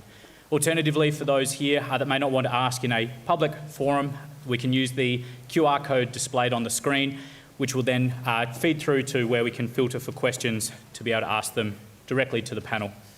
What I'll do now is I'll hand over to the panel for their introductions. Good morning, I'm Captain Saffron Reid. I'm a General Service Officer in the Royal Australian Army Ordnance Corps. I came through ADFA and graduated in 2017, and I'm currently posted as a Divisional Officer here. Hi everyone, my name is Jackson Breer. I'm a Surface Warfare Officer in the Royal Australian Navy. I graduated ADFA in 2018 and I'm also posted here as a Divisional Officer instructing our trainees here. Good morning everyone, my name's Captain Steph Rankin. I'm a Cavalry Officer as part of the Royal Australian Armoured Corps. I graduated in 2018 also and am a Divisional Officer here at ADFA. Hi everyone, I'm Flight Lieutenant Claire Campbell. I also graduated ADFA in 2018 and I'm a Personnel Capability Officer. I'm currently working as the Aide de Camp for Chief of Air Force. Thanks for having us. G'day, I'm Lieutenant Colonel Will Hitchin. I'm a Signals Officer in the Army. I graduated a little earlier from ADFA than the rest of my panel members in 2005. I'm currently the Commanding Officer of the Academy, and I'm going to use that prerogative to wish Jackson, our Navy fellow on the panel here, a very happy 29th birthday.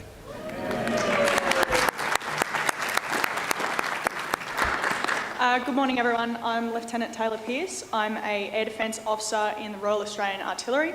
I graduated a little bit later than some of my panel members. I graduated in 2021 with a Bachelor of Business and I've spent most of my time at 16 Reg and as LO to Commander 10th Brigade.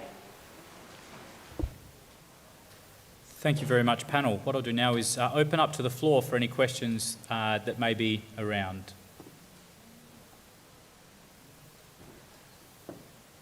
From the sheet then. How did or do you utilise your degree during your career? So when I was here, I studied a Bachelor of Arts, and I found as a sort of broad degree, that's useful in almost every facet of what I do.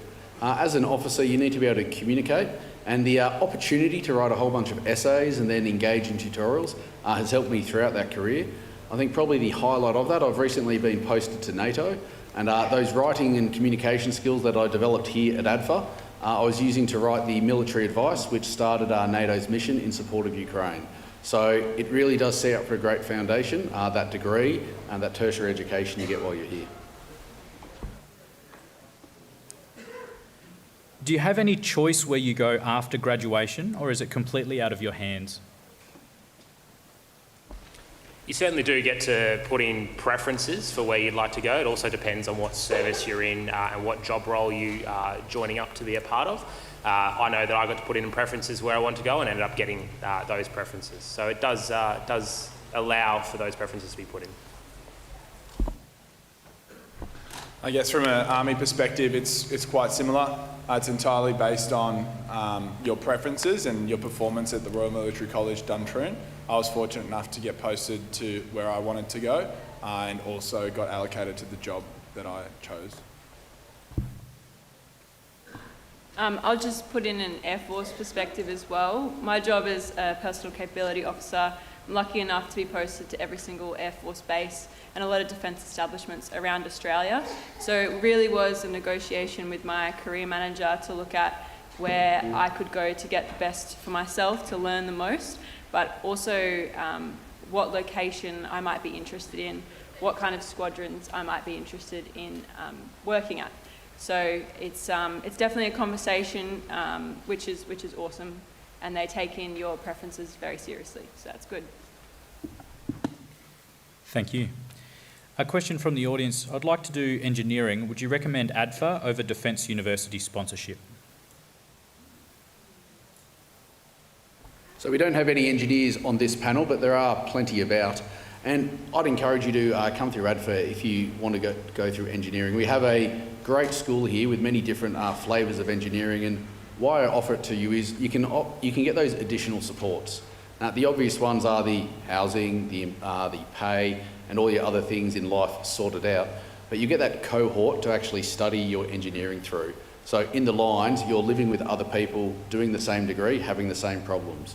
You're living with people who are a year or two ahead of you, may have had those same challenges, and then can also help mentor you. And we have those as both formal and informal programs.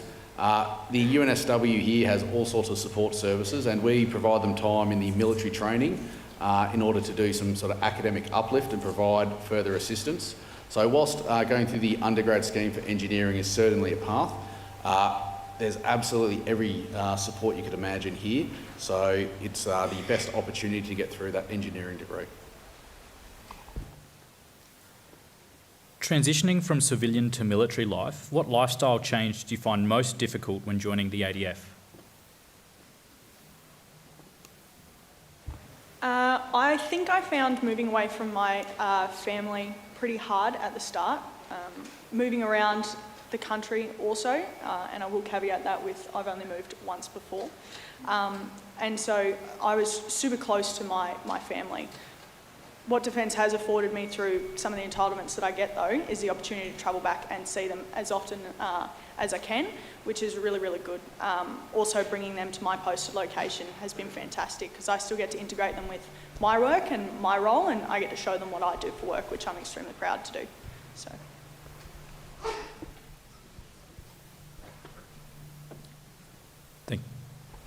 I'll jump in and help on that. What it would offer is another way to think of it too. It also gets you a chance to get away from home. Now, to the mums and dads out there, don't take offence. You might want to turn that bedroom into the spare office or gym or something like that. But speaking personally, I'll probably get on better with my parents for having been able to leave home at the end of school, get a bit of that independence, as opposed to maybe moping around for a few more years. And in my career, I've been able to spend about a third of my time back in Sydney, where I'm from originally, because when you get that option or that discussion about where to post next, that was a consideration. I wanted to get back home for a while, and that was able to be supported. Now, we don't have defence bases in every single city, so you're not going to get too many Navy bases in Toowoomba, acknowledged. But generally, there's a lot of flexibility, and it's not just where your capability is. So you might be specialised in armoured vehicles, like Captain Rankin here, but you can also have a job outside of your specialisation, and that's where you can get those broader geographic options to go back to family, for example, or with your partner's family to go back and get them some locations that they might aspire to. Thank you, sir. And passing down to the floor. How would you describe the ADFA experience now, or the one that our kids might be embarking on soon, compared to your experiences? I've come back as an instructor this year, and only having graduated 7 years ago, I can say it's a fairly similar academy. The training continuum is largely the same. Most of the degrees that are offered are largely the same.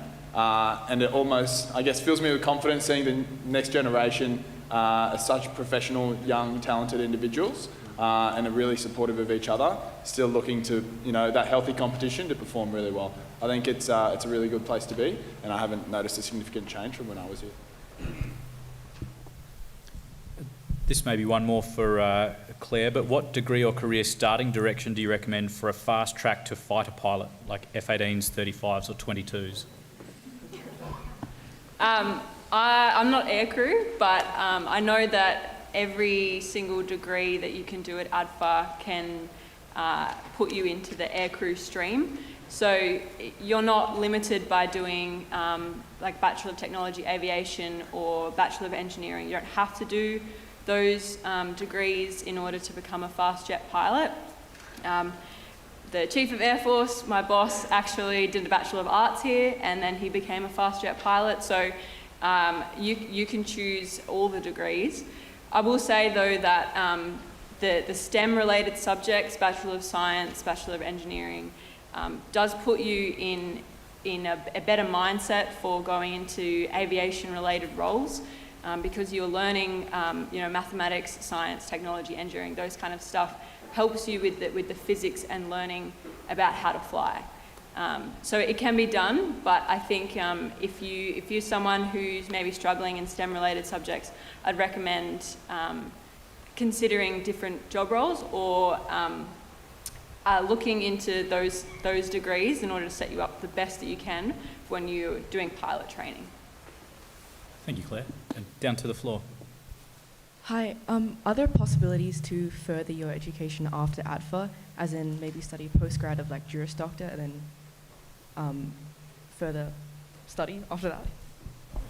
Absolutely. At the moment, I'm currently doing my Masters.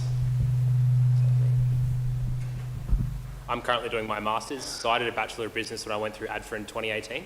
And since coming back to ADFA as a staff member, on the side, I'm doing my Masters of Business Administration. That's through what's called Defence Assisted Study Scheme, or DAS for short, where they pay for about 80 to 90% worth of my degree costs. The rest I just upfront myself. And that's through an online degree through RMIT as well. So it doesn't have to be through UNSW. But when you come through ADFA as an undergraduate, you are obviously going through that UNSW pipeline. But yes, there are many opportunities in defence to further study, and they actually encourage you to keep doing that.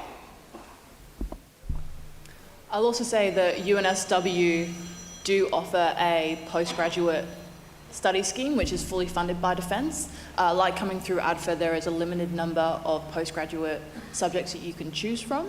At the moment, I'm doing a Masters in Logistics Management, which is directly related to my role as a logistics officer, and that is completely paid for by Defence. I do one subject at a time. You can do up to two. It's all about how you then balance your normal day-to-day job along with doing your postgraduate studies after hours. I'm also studying a Masters of Project Management, but what I'll offer is there's also opportunities to conduct long-term schooling in Defence. So you can study to benefit your career. For example, you could study, if you're an engineer, a Masters of Project Management full-time, or alternatively even medicine if you're looking to transfer to become a doctor, and Defence will pay for you to study. Or a language, you can also learn a language full-time. So. I think my panellists who work with me expected me to pipe up on this one. I've got 4 master's degrees I've earned in the time since I've been at ADFA. 2 of those were in year-long postings to get that degree, offered as part of that professional development. Of the ones I did online of my own choice, they also don't have to be through UNSW. They might be in the room, so they might get upset by that. So I've also studied through Monash and ANU, which allows you to go through, get different experiences, and also broaden them. One of my degrees was the Masters of Teaching, which wasn't related to my role. It's something I wanted to do, and Defence recognises that education is good in its own right. It doesn't have to be exactly tailored to what you want to do. So there's that ability to broaden and indeed in some time maybe prepare you for a subsequent career, but defence is very much encouraging further study. Thank you very much. What have been the highlights of your careers post-ADFA?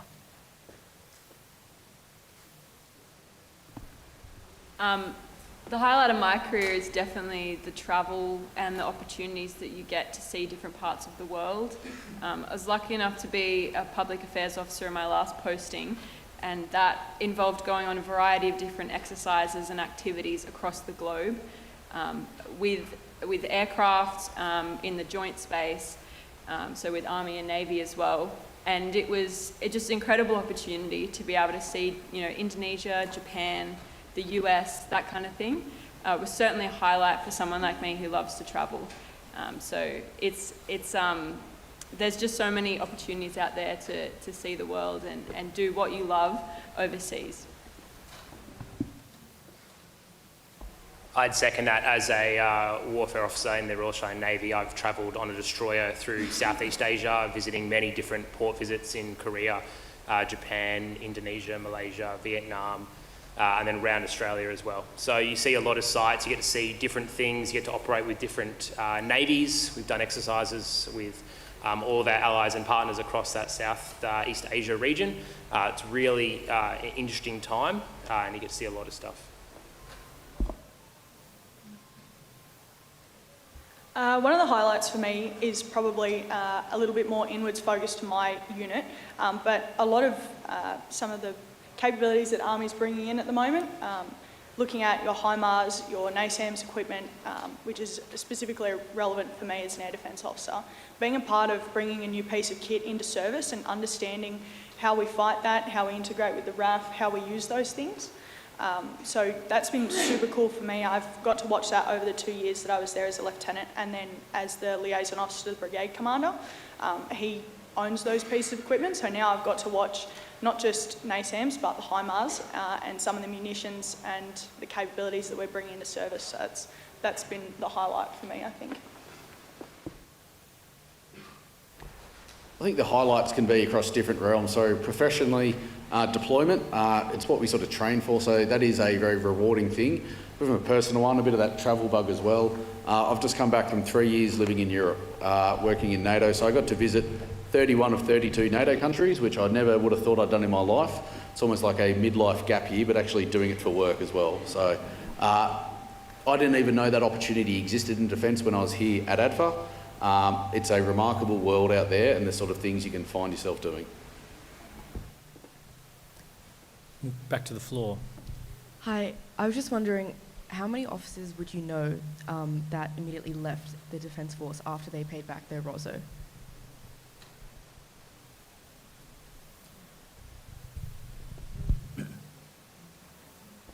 None of my friends have left, and we finished our ROSOs last year. Out of my cohort of about 60 Navy, I think we've got 2 that have decided to leave, and my ROSO ended 2 years ago. The rest of us are still really eager to continue in our careers. There's been a few in Air Force that have left, but the beauty of what we now call the total workforce system in Air Force means that you can continue work part-time, and a lot of people, they have an itch they need to scratch of going outside into the civilian world and seeing whether the grass is greener. And we see it quite often where they transition out of military life, they stay on as a reservist, and then in a few years' time they decide to come back full-time. And Air Force is really, and the other services as well, have really embraced making it easy for folks to come in and out of full-time, part-time service. And that means that people can pursue other things in their civilian life, and then they can also, that connection is still there and they still feel part of things. So yeah, I don't know many close friends that have left yet, but the opportunities are there. Yeah. Thank you. Can you provide an example of how the connections and networks you formed at ADFA have assisted you in your careers post-ADFA? So as a logistics officer in the Army, some of the units I've posted to have involved working with especially the Air Force. And the benefit of having come through ADFA is that people that I was close with at ADFA or just knew by association have been the people that I have known to call, especially from the Air Force when I've needed something to be able to support an Army task. And that can be applied across both Navy and also the other corps. As a tri-service focused environment that we are in, the ability to know people that aren't just wearing the same colour as you is incredible after you leave this place.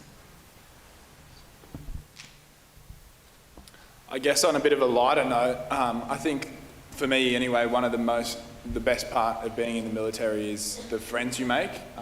You're surrounded by like-minded people that are really motivated, and going through ADFA, I have friends all over the country, all in different posting locations. So when I, for example, embarked on a ship and went around Asia, I knew there was Navy people on the ship I already knew. Posting overseas, a headquarters overseas, there was people in that headquarters I already knew. And it just gives you a point of contact to ask those questions like you are asking us now, to sort of try and, I guess, mitigate some of that anxiety about going somewhere different. So I guess having a familiar face, a friendly face all over the country and the world is really beneficial. Thank you. And we've got one from the floor at the back. My question is a little bit, much akin to a grad program that corporates have, where they give the grads a recent grad exposure to, say, marketing, logistics, sales, different things. Do you have options of rotation after you've completed your respective courses, or it's just what your options that you choose that you said, and they try and help you with those? But in terms of, how do I decide whether logistics is what I want, or maybe public liaison is what I want? Do you get a bit of a taste of a few different things? Hi. In relation to being able to sort of pick your job, which I think is where your question might be aimed at, I can talk specifically to Army, and I think you mentioned it, sir, earlier about our core allocation. So you go through ADFA, you do your, say, 3-year degree or 4-year degree. You go to the Royal Military College, and then they essentially rank you in how well you did at the college, which they call an order of merit. They base your job role, or what you get allocated, based on a few different factors. One of those being how you did at the college and where you scored in that order of merit. One of those also being, as you said, to the preferences that you put forward, and then your service need as well. So how many logistics officers the Army needs to produce in that time, how many artillery officers or cavalrymen they need to make. So it depends on a few different factors. At least in my grade, I think 85% of my cohort received their first preference. And then there was one guy who got his 9th preference, but that was only because he was an engineer who wanted to go infantry. So it's pretty common that you'll get at least your first, second, maybe your 3rd preference. And you get a lot of staff interaction at the college, and also with some of your same service personnel at ADFA. You get a lot of interaction with them that'll sort of guide you to where maybe your best fit is in the Army. Does that answer your question? Yeah, okay.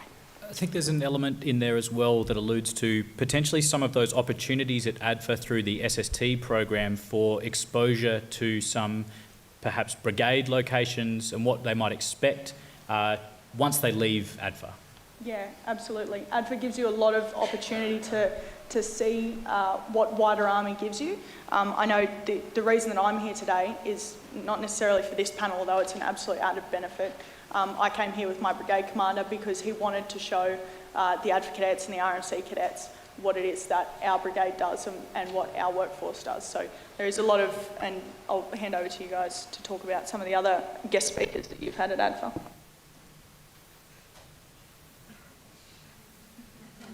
I think you summed it up perfectly, Taylor. Wonderful. I'll go to the floor for another question. During your time at ADFA, how did you find it managing time to study whilst doing service training? I think the best way to answer that question is to compare it to someone potentially doing a what we call maybe like a normal civilian degree through a normal civilian university, where you potentially have to do your degree and also work on the side to make that money. So at ADFA, all the cadets that go through ADFA, the training officers, are obviously paid a very good salary to get through there with no requirement to pay through a HEX debt or anything like that.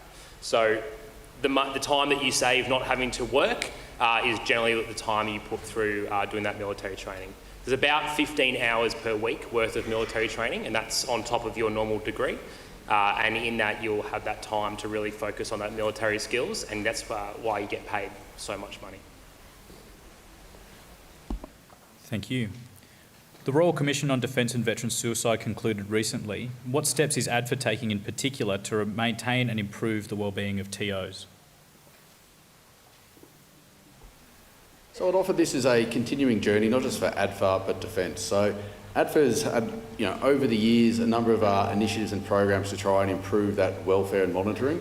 It can be everything from staff upskilling, which we really put a lot of effort into, and each staff member that comes to ADFA is actually put through a personal selection process. In bigger defence, sometimes it can be a bit more, where's the requirement, and we put a body into it. Each single member of staff who comes here goes through a selection process. Other things we're doing are looking at some of the induction training, so year one familiarisation training, of where we deliver our material, of that initial training, how to set those standards and expectations. I know myself as a commander, I'm accountable for what occurs in this place. So what you'll see from me is holding people to account where their behaviour doesn't meet our organisational standards. So as a military, we clearly have different tools and mechanisms to enforce discipline, as militaries have done throughout the years, and the application of that system, again, is my responsibility, and I'm also assisted by my staff here. One thing we've really emphasised this year is a new program we've introduced called the Healthy Relationships Program. So this is based on how to engage with other people, and it's trying to move away from maybe a historical approach of these are all the things you shouldn't do, to a proactive way of these are how to build healthy relationships, from personal, professional, and even in those intimate ones. Not any how-to guides, but how to conduct yourselves and how to treat each other with respect. After graduation, what's the process of switching branches look like? For example, if you decided you don't want to do RAF anymore, but instead something in the Army. You can change between the services. There is a form to fill out, paperwork to do, different levels of approvals that need to go through, but there is mechanisms for people to change services and change job roles within the services should they wish to. And that's what your support staff at each of the squadrons and units can assist with, is if someone is keen to change to Navy or Army or from non-aircrew to aircrew. There's different levels of policy and paperwork to fill out, but it is feasible. When you do change postings, what are the residential facilities like that are available to you? So there are a variety of options of where you can live and how you pick those housing. So we have the Defence Housing Scheme, which is houses that are essentially owned by Defence. And those are generally for people that have families or are in a relationship. And you can select those and they come at a certain cost that you can move into. Additionally, we have rental assistance schemes, and that is where generally as a single person or a member, you can select a normal house that is through real estate rental, and then Defence contributes to that housing cost. Additionally, there is also accommodation on base. That is generally a room that has a kitchenette, and you can pay to live in one of those at a very subsidised rate. Having probably had the most number of removals on the panel here, what I'll offer, a really good feature of the Defence system is that your cost of housing stays consistent regardless of which city you're in. So it varies depending on rank. We expect as we pay you more as you move up the ranks, you contribute a bit more to your housing. So it's not the $160 I think a first year cadet here would be expected to pay. But what that means is then Defence will cover the gap for that cost of living in that city. So say in Sydney, you might pay, and I don't have the exact number to head, you might have to contribute $500 a fortnight, and then Defence will take you up to a level of rent which will enable you to find a suitable dwelling in Sydney, and therefore in Townsville it will take you up to what you need for Townsville. I emphasise that as salary isn't based on which city you might be in, but your cost of living, your sort of purchasing power remains consistent, because Defence will adjust how much assistance you get based on where you actually are living. Thank you, sir. To the floor. Thanks very much for sharing your thoughts and opinions today. I was wondering everyone usually has a North Star in their career or their occupation. I'm sort of hoping that you can share some of those things in your experience that keep you wanting to serve, that keep you in the Defence Force and reassure you that this is your thing and this is what you want to continue doing.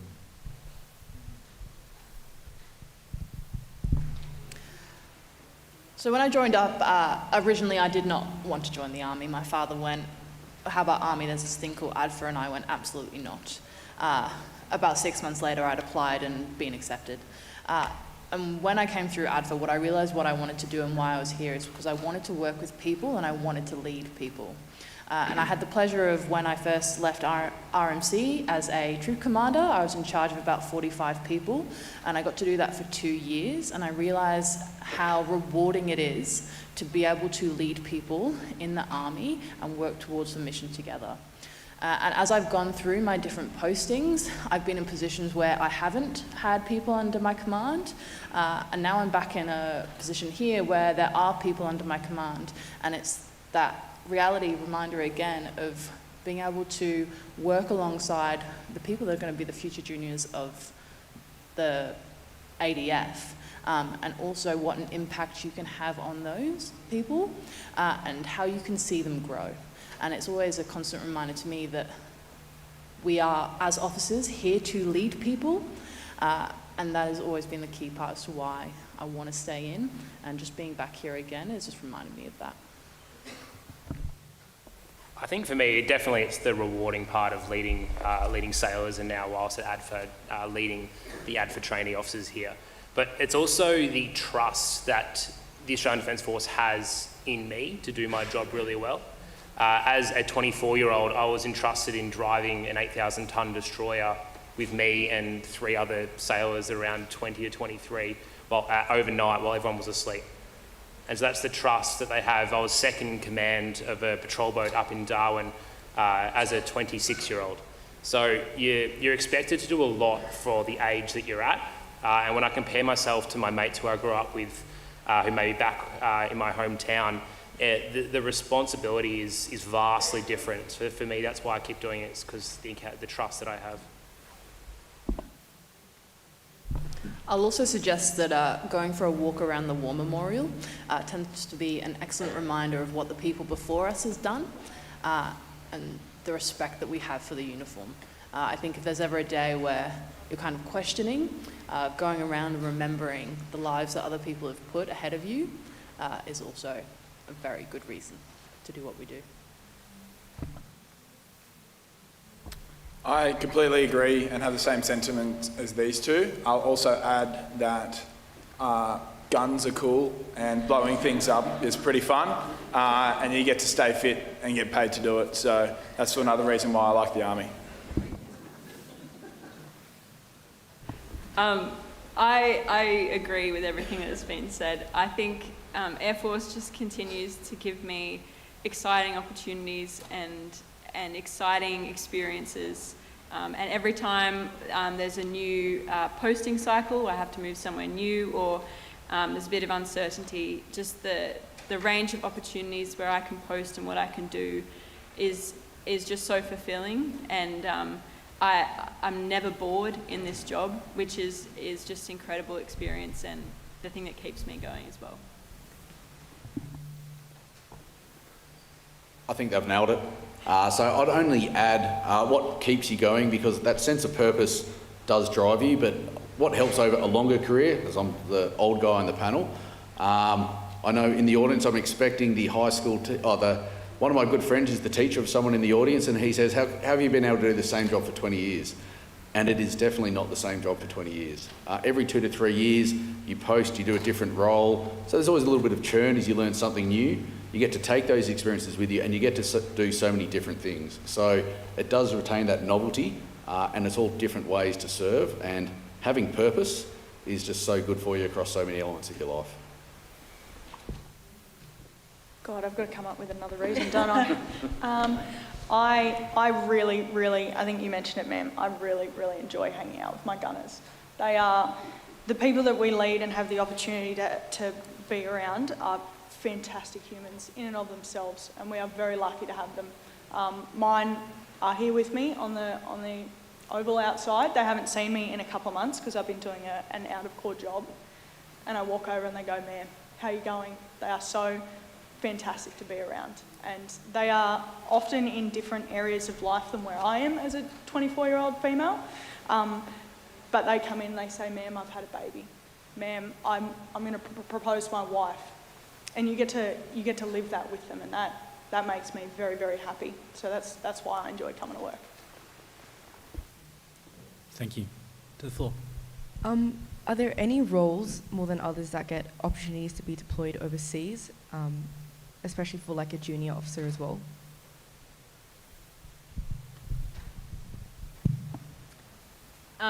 We have positions available at pretty much every country around the world within our embassy. So defence staff, your defence attaches or air attaches, or for the other services as well. Those opportunities are there. They're usually more of a senior officer role, but we also have exercises that go for months where you can be in another country, such as Japan, Indonesia, Guam, those kind of places. And then we also have operational positions as well, and they can be for 6 to 12 months where you might be overseas somewhere. So it just depends on the job, what you're doing. It's definitely out there, it's definitely available at all rank levels, but the length of time just depends on what's there. If you're considering the Navy, when the Navy deploys, the whole ship deploys. So we have 200 people that all go together. The other services are a bit more pick and choose, but yeah, a lot of people get to deploy when you go to the Navy.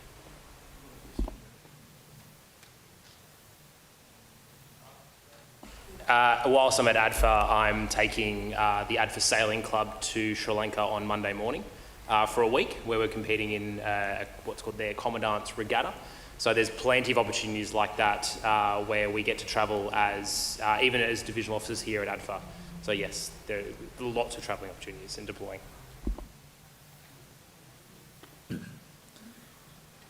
What are the types of jobs and career options after a business degree, and what further studies do you take on after graduation? I think a few of us did business here, so there's a broad spectrum of jobs you can apply, you can do afterwards. In the Army, I guess, as the commanding officer touched on earlier, the degree offers you the critical thinking, the writing skills to be a general service officer. So you're not specifically going to be doing accounting as an Armoured Corps officer myself. So it's not quite an easy translation of that skill. However, the critical thinking, the maturity that I guess being here at ADFA offers you, as well as like 3 years to get accustomed to a pretty complex organisation, and that personal growth that goes along with the training that you undergo over those 3 years, that's the tangible benefit. And I guess in terms of higher education, it's a stepping stone. I'm now doing a master's in project management, which isn't quite business, but there's, like we've mentioned, there's a myriad of postgraduate educational schemes. I did a business degree, and most of my subjects that I was able to were focused around human resources management, project management, and logistics. I think they were super big for me, and I still use those in my actual job, which is really good to see. It also gave me a taste into those sort of subjects, so that when I do I plan to do a Masters of Business in sort of project management or possibly human resources area. So it does give you a taste of all those things, and I can say that I actually do use it. And I think that accounting actually was pretty useful because I use Excel quite a bit, so it did help there. As a personal capability officer, it's quite similar to HR in the civilian world. So I majored in business, and a lot of the subjects there are directly transferable to what I was doing out at a squadron. So a lot of the human resource management, project management, accounting, that kind of thing, because I'm at a squadron, I'll be managing a budget. So that was really useful to do a business degree and then go into personal capability. Wonderful, thank you. And to the floor. Yeah, thanks guys. Been really interesting listening to your enthusiasm. Just a real quick question. There's a lot of young fellas here and guys and girls wanting to start. What things would you, looking back on your career here, starting in the undergraduate degree, what things helped you, kind of make the most of it, and what would you recommend or advise, or looking back maybe change something that would really kind of, help people get the best and the most out of the degree? I think the best piece of advice to give anyone who's going to start ADFA is, once you get here, volunteer for everything. So ADFA offers a myriad of different sports and other clubs that you can be part of. You can probably think of a club, ADFA's got it. It's an awesome opportunity to try a new sport, do a new style of thing, drone racing, DJing, lifting heavy weights, all the way through to volleyball, cricket, touch football. There's almost everything here. That, as well as getting around your new mates that you create in the buildings that you all live in together. So if you aren't aware of the way that ADFA is set up, there's about 40 or so people that all live together in one building, and they're looked after by one DO and one sergeant equivalent. The mates that you make there as well are your mates for the rest of your career, and then after that as well. I'm still in contact with a lot of the friends that I've made there. Obviously Steph was in my year at ADFA. We remained close throughout that time, but I think, yeah, the main thing there is to volunteer for everything.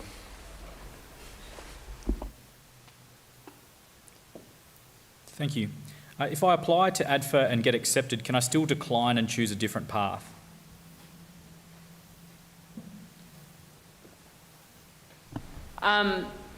Yes, absolutely you can. I'm not sure, maybe Sir can mention about when the financial cutoff is, but you can even join ADFA, do it for a couple of months and decide it's not for you. But it's best just to at least give it a go, and then in your own mind that you've tried, and if it's not for you, then you don't have any regrets, or you're not thinking what if, because at least you've gone through part of the experience. So in the recruiting material will have all this and explain it to you in that sort of letter of offer you get, but you're not committed until you do your first 2 years. At that point, then the return of service obligation kicks in. So, I have had trainees come to me and say, this isn't for me, or sometimes the personal circumstances changed. I've had some young people here who've been required to actually look after family members unwell. Their life has changed and they're not able to continue here. So people can leave, that's allowed. No grudges are held, and success for us looks like them finding another means to serve, either at that time or coming back. Of course, everyone who comes here, my job and what we are all looking to do here on the panel, if you're staff, is get you through this place. So that is always our goal, but sometimes it doesn't work out. I will make one note as far as if you're accepted into ADFA, you can't necessarily defer and then have a guaranteed place the following year, like a full civilian university. And that's because there's so many people, understandably, wanting to come to this place. So it's not something you can sort of put on ice. So when you get that offer for here, I would encourage you to take it. And if not, then another means of service are highly recommended. And we also have people come from gap year programs or enlisted service into ADFA as well. So there's not just the one route into the place. Thank you, Got sir. a question. What's the culture like between the military and civilian students at UNSW? Is it truly integrated, or is there a bit of a us and them culture?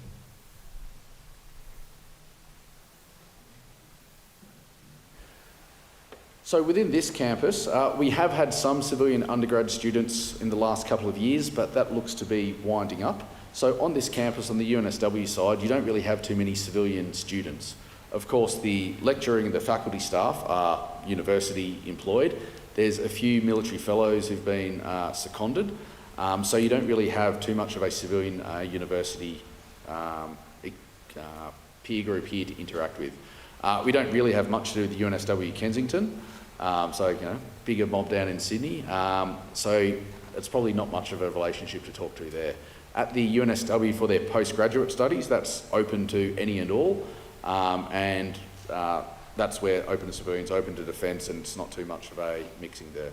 So maybe it hasn't answered your question directly because there's not much of a relationship there. And another question, this is a dad question. Being a Canberran, do they have to live in, or is there times they can come home? I should ask your son what he wants the answer to be there. He wants to live in, but I'm saying, hey, free laundry. He should come home and do your laundry for you. No, what I'd offer is in the first initial period of training, year one familiarisation training, that's not 24/7, but lockdown, and that's an intense period of training until we get to the Chief of Defence Force parade, so for about the first 5 weeks, under training, and you wouldn't expect to see him. But after that, local leave restrictions, he could be home every night if he wanted. He probably doesn't want to be, and I'll say that insofar as, like you've heard, one of the best parts here is you live working and playing with the same people and you get to build those relationships, but no impediment to getting home of a weekend.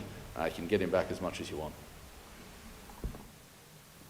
I am not from Canberra. My very good friend is born in Canberra. His parents live in Canberra. He came with a cohort of 4 from his high school, and they all came through ADFA together. It was super good for me because I had somewhere to go on the weekends as well. So I will say don't burn that bridge just yet, because you will enjoy having a post office box that's not hindered by your bosses. Thank you. Could you provide examples of what can be expected during military training? I think this is a bit of a tricky one because it's entirely based on what service you're in. However, I'll speak to the, ADFA military training continuum. As the CEO mentioned, when you first join, you'll undergo year one familiarisation training, which is essentially your introduction to military life, teaching you the bare basics, how to make a bed, how to iron your uniform, how to march around, all that sort of stuff, as well as some weapons qualifications. As you go on through your time at ADFA, typically there'll be 3 hours of military training each morning, which will include 2 physical training sessions a week, a bunch of education, things like healthy relationships, a bit of defence administration training, all that sort of, the general skills to empower you to command when you leave as a junior officer. Then your specific services will undergo single service training. As part of from the Army perspective, over the 3 years you're here at ADFA, you'll undergo the 3rd class of the Royal Military College Duntroon. Their curriculum is split into 3 semesters essentially. You'll undergo the 1st semester of that curriculum over the 3 years you're here at ADFA. And the others can speak to their own. With the Navy, we obviously do, if you didn't know, we do 6 months at the new entry officers course at HMAS Creswell in Jarvis Bay. Then we then have 6 months where we're in the Royal Australian Navy as a junior officer under training, just learning. We get to go to sea, we get to go to different bases around Australia, we get to see the sites, and then we come to ADFA, and then we start our 3 to 4 years, depending if you're an engineer. So you do have a lot of that training front-loaded right at the start. And then you get to go to ADFA. That means that you really do know that the Navy is for you before you start your time here at ADFA, so that you know if you get seasick and you just don't like the ocean, then maybe the Navy's probably not the one for you. I do get seasick occasionally at sea though, so it doesn't mean you're excluded from the Navy. But then whilst you're at ADFA, you do still have that single service training as well. So we do get to get the midshipmen back out to sea, back out to what we call the fleet, where they get to go and mingle back in with their chosen profession, whether it's the intelligence officers, the surface warfare officers, the engineers. They get to go back up to Sydney, go across to Perth, maybe up to Darwin if they're lucky, and then get to go do some of that sort of single service training to remind them that whilst ADFA will always be here, the Navy is waiting for them at the end. With Air Force, I'd say every single job has a different level of training post-ADFA and different length of training as well. So for myself, it was only 7 weeks because the job is a lot of on-the-job training and a lot of experience-based training. For aircrew, however, it can be 18 months to 2 years worth of training post-ADFA, especially if you are planning to fly fast jets. So you will be sent to a bunch of different training establishments around Australia, East Sale, Perth, Williamtown in Newcastle, and you get streamed into different aircraft, and that will take you on different journeys depending on what type of aircraft and where the training school is. So it's really a bit of a choose your own adventure for aircrew and non-aircrew. And the length of time just depends on what airframe you've been streamed on. When do I decide what military job to take after ADFA?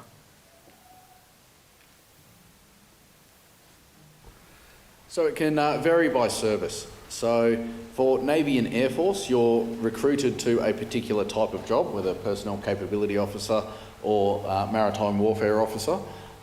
Logistics, pilot, whatever that role may be. The Army model at the moment is that you're recruited as an Army officer, and we talked a little bit before about core selections. That's then determined towards the end of your training. So there's pros and cons to both models.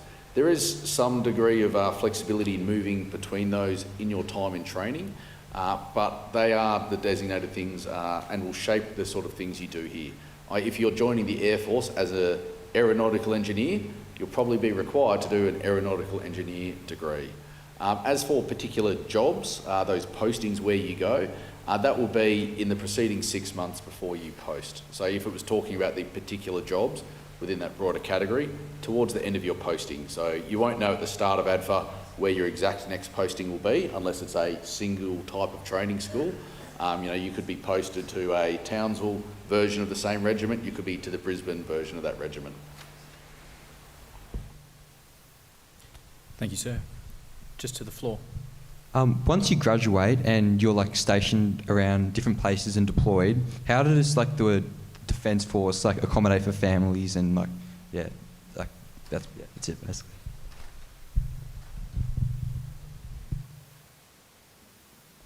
So similar to the previous question about the housing opportunities. So if you have a partner and or any sort of dependents like kids, the Defence Force allows you to move with them and you can bring them up to wherever you're posted and they can live with you in your entitled house essentially for that. I know my wife and I, when we've been moved around the country together, we've always obviously lived together throughout that time and Defence always allows us to do that. You also you have the opportunity to also post unaccompanied. So if you, we have a base in Katherine in the Northern Territory, which is kind of 3 hours south of Darwin. It's quite remote. There's a lot of families, particularly if they're school-aged kids, that kind of thing, that don't want to post to Tyndall, RAF Base Tyndall. And Defence gives you the option to go unaccompanied if you choose to do so. So your family can stay in a location that they want to stay in, and Defence will pay you additional allowances because they recognise that you're separated from your family, and they will also pay for your travel back home if you need to go back home and see your family.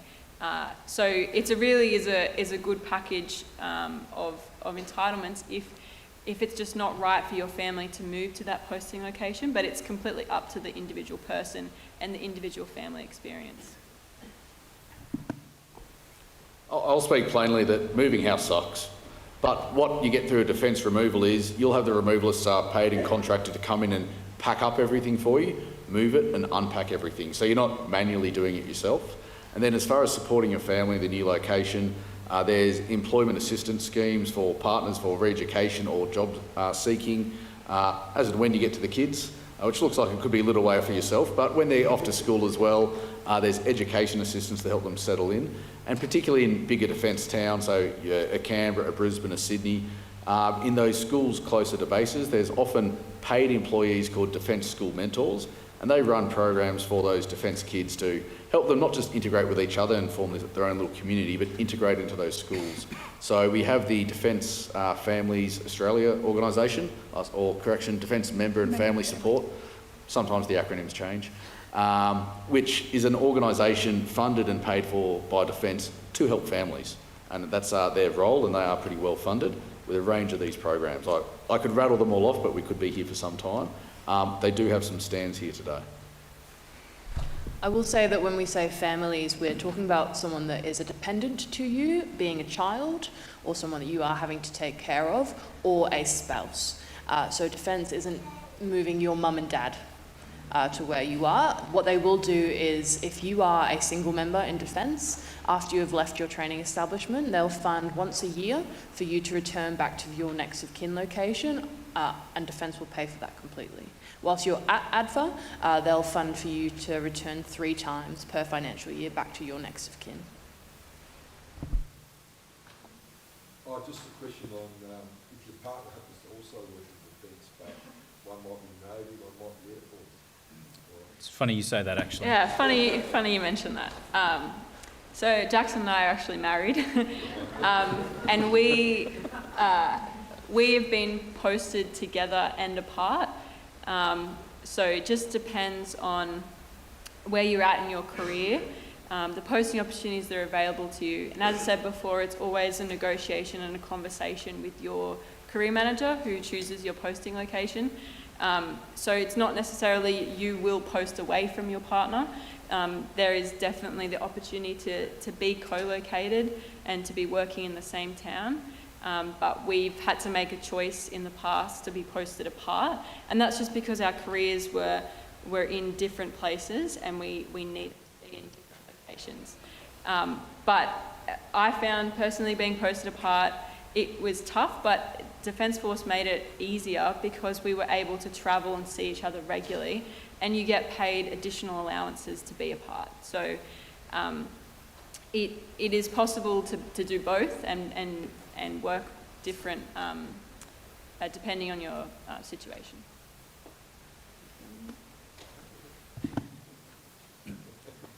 Well answered. Thank you. At the end of semester 2 of each year, do I have 2 months off when I can go home, like a civilian university, or am I required to stay at ADFA? So during your time at ADFA, there are a number of university breaks. Now, normally in a civilian world, that does mean that you then are no longer required to do university. That obviously at the end of the semester and in the middle of the semester. At ADFA, we then use that opportunity to conduct that military training. So it is not a guarantee that you do get to go home every single university break. They do still, and we do manage to get the trainees home quite a bit throughout the year. But we do use that time to get some very necessary training in, whilst they are not completely focused just on their studies. At the end of the year, we use that called a reduced service period, or RSP, and that is that Christmas break. There is that Christmas stand down, which is what most people in the normal civilian world will observe as well, and the trainees do get to go home for Christmas and New Year's. But there will be potentially times up to around early December, and then from about mid-January onwards, where they will be required to come back to ADFA, whether that's for assisting running the Year 1 familiarisation training program, so that first 4 weeks of your life here at ADFA. It could also be going off and doing that first semester of RMC that Steph talked about, or going away in the Navy and go and do some Navy training as well. So I'd make a couple observations here. Between each semester, there's an absolute minimum of a week's break for everyone. Depending on service, depending on year, that can be 2 weeks, that could be 2.5. Within each semester, each year group, each service will have at least one of those weeks off, or that 2-week break within a semester. Now for the mums and dads out there though, this doesn't mean they'll come home, because they generally tend to travel overseas in a lot of these breaks. because they have too much money and we give them too much time. So I assure you, it might not be the leave periods of a civilian university where they cut down for 3 months. The last point I'd make is that's also paid leave, which so as I remind them when they go home on that first break, feel free to check in with your mates from school, ask how many of them are flipping burgers to keep a roof over their head whilst they're swanning back for a couple of weeks leave, which is all paid. Thank you very much, sir, ladies and gents of the panel. That is the time we've got for this morning. So thank you very much for your participation. It's the way that we're able to get something out of this to provide context for you, for those that may be considering careers through ADFA. So please join me in thanking the panellists this morning.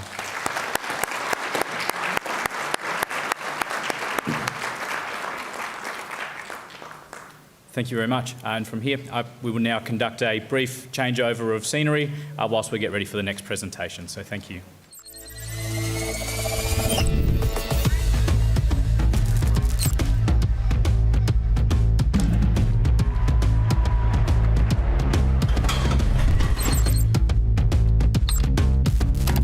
Cully here, ready for a tour of ADFA?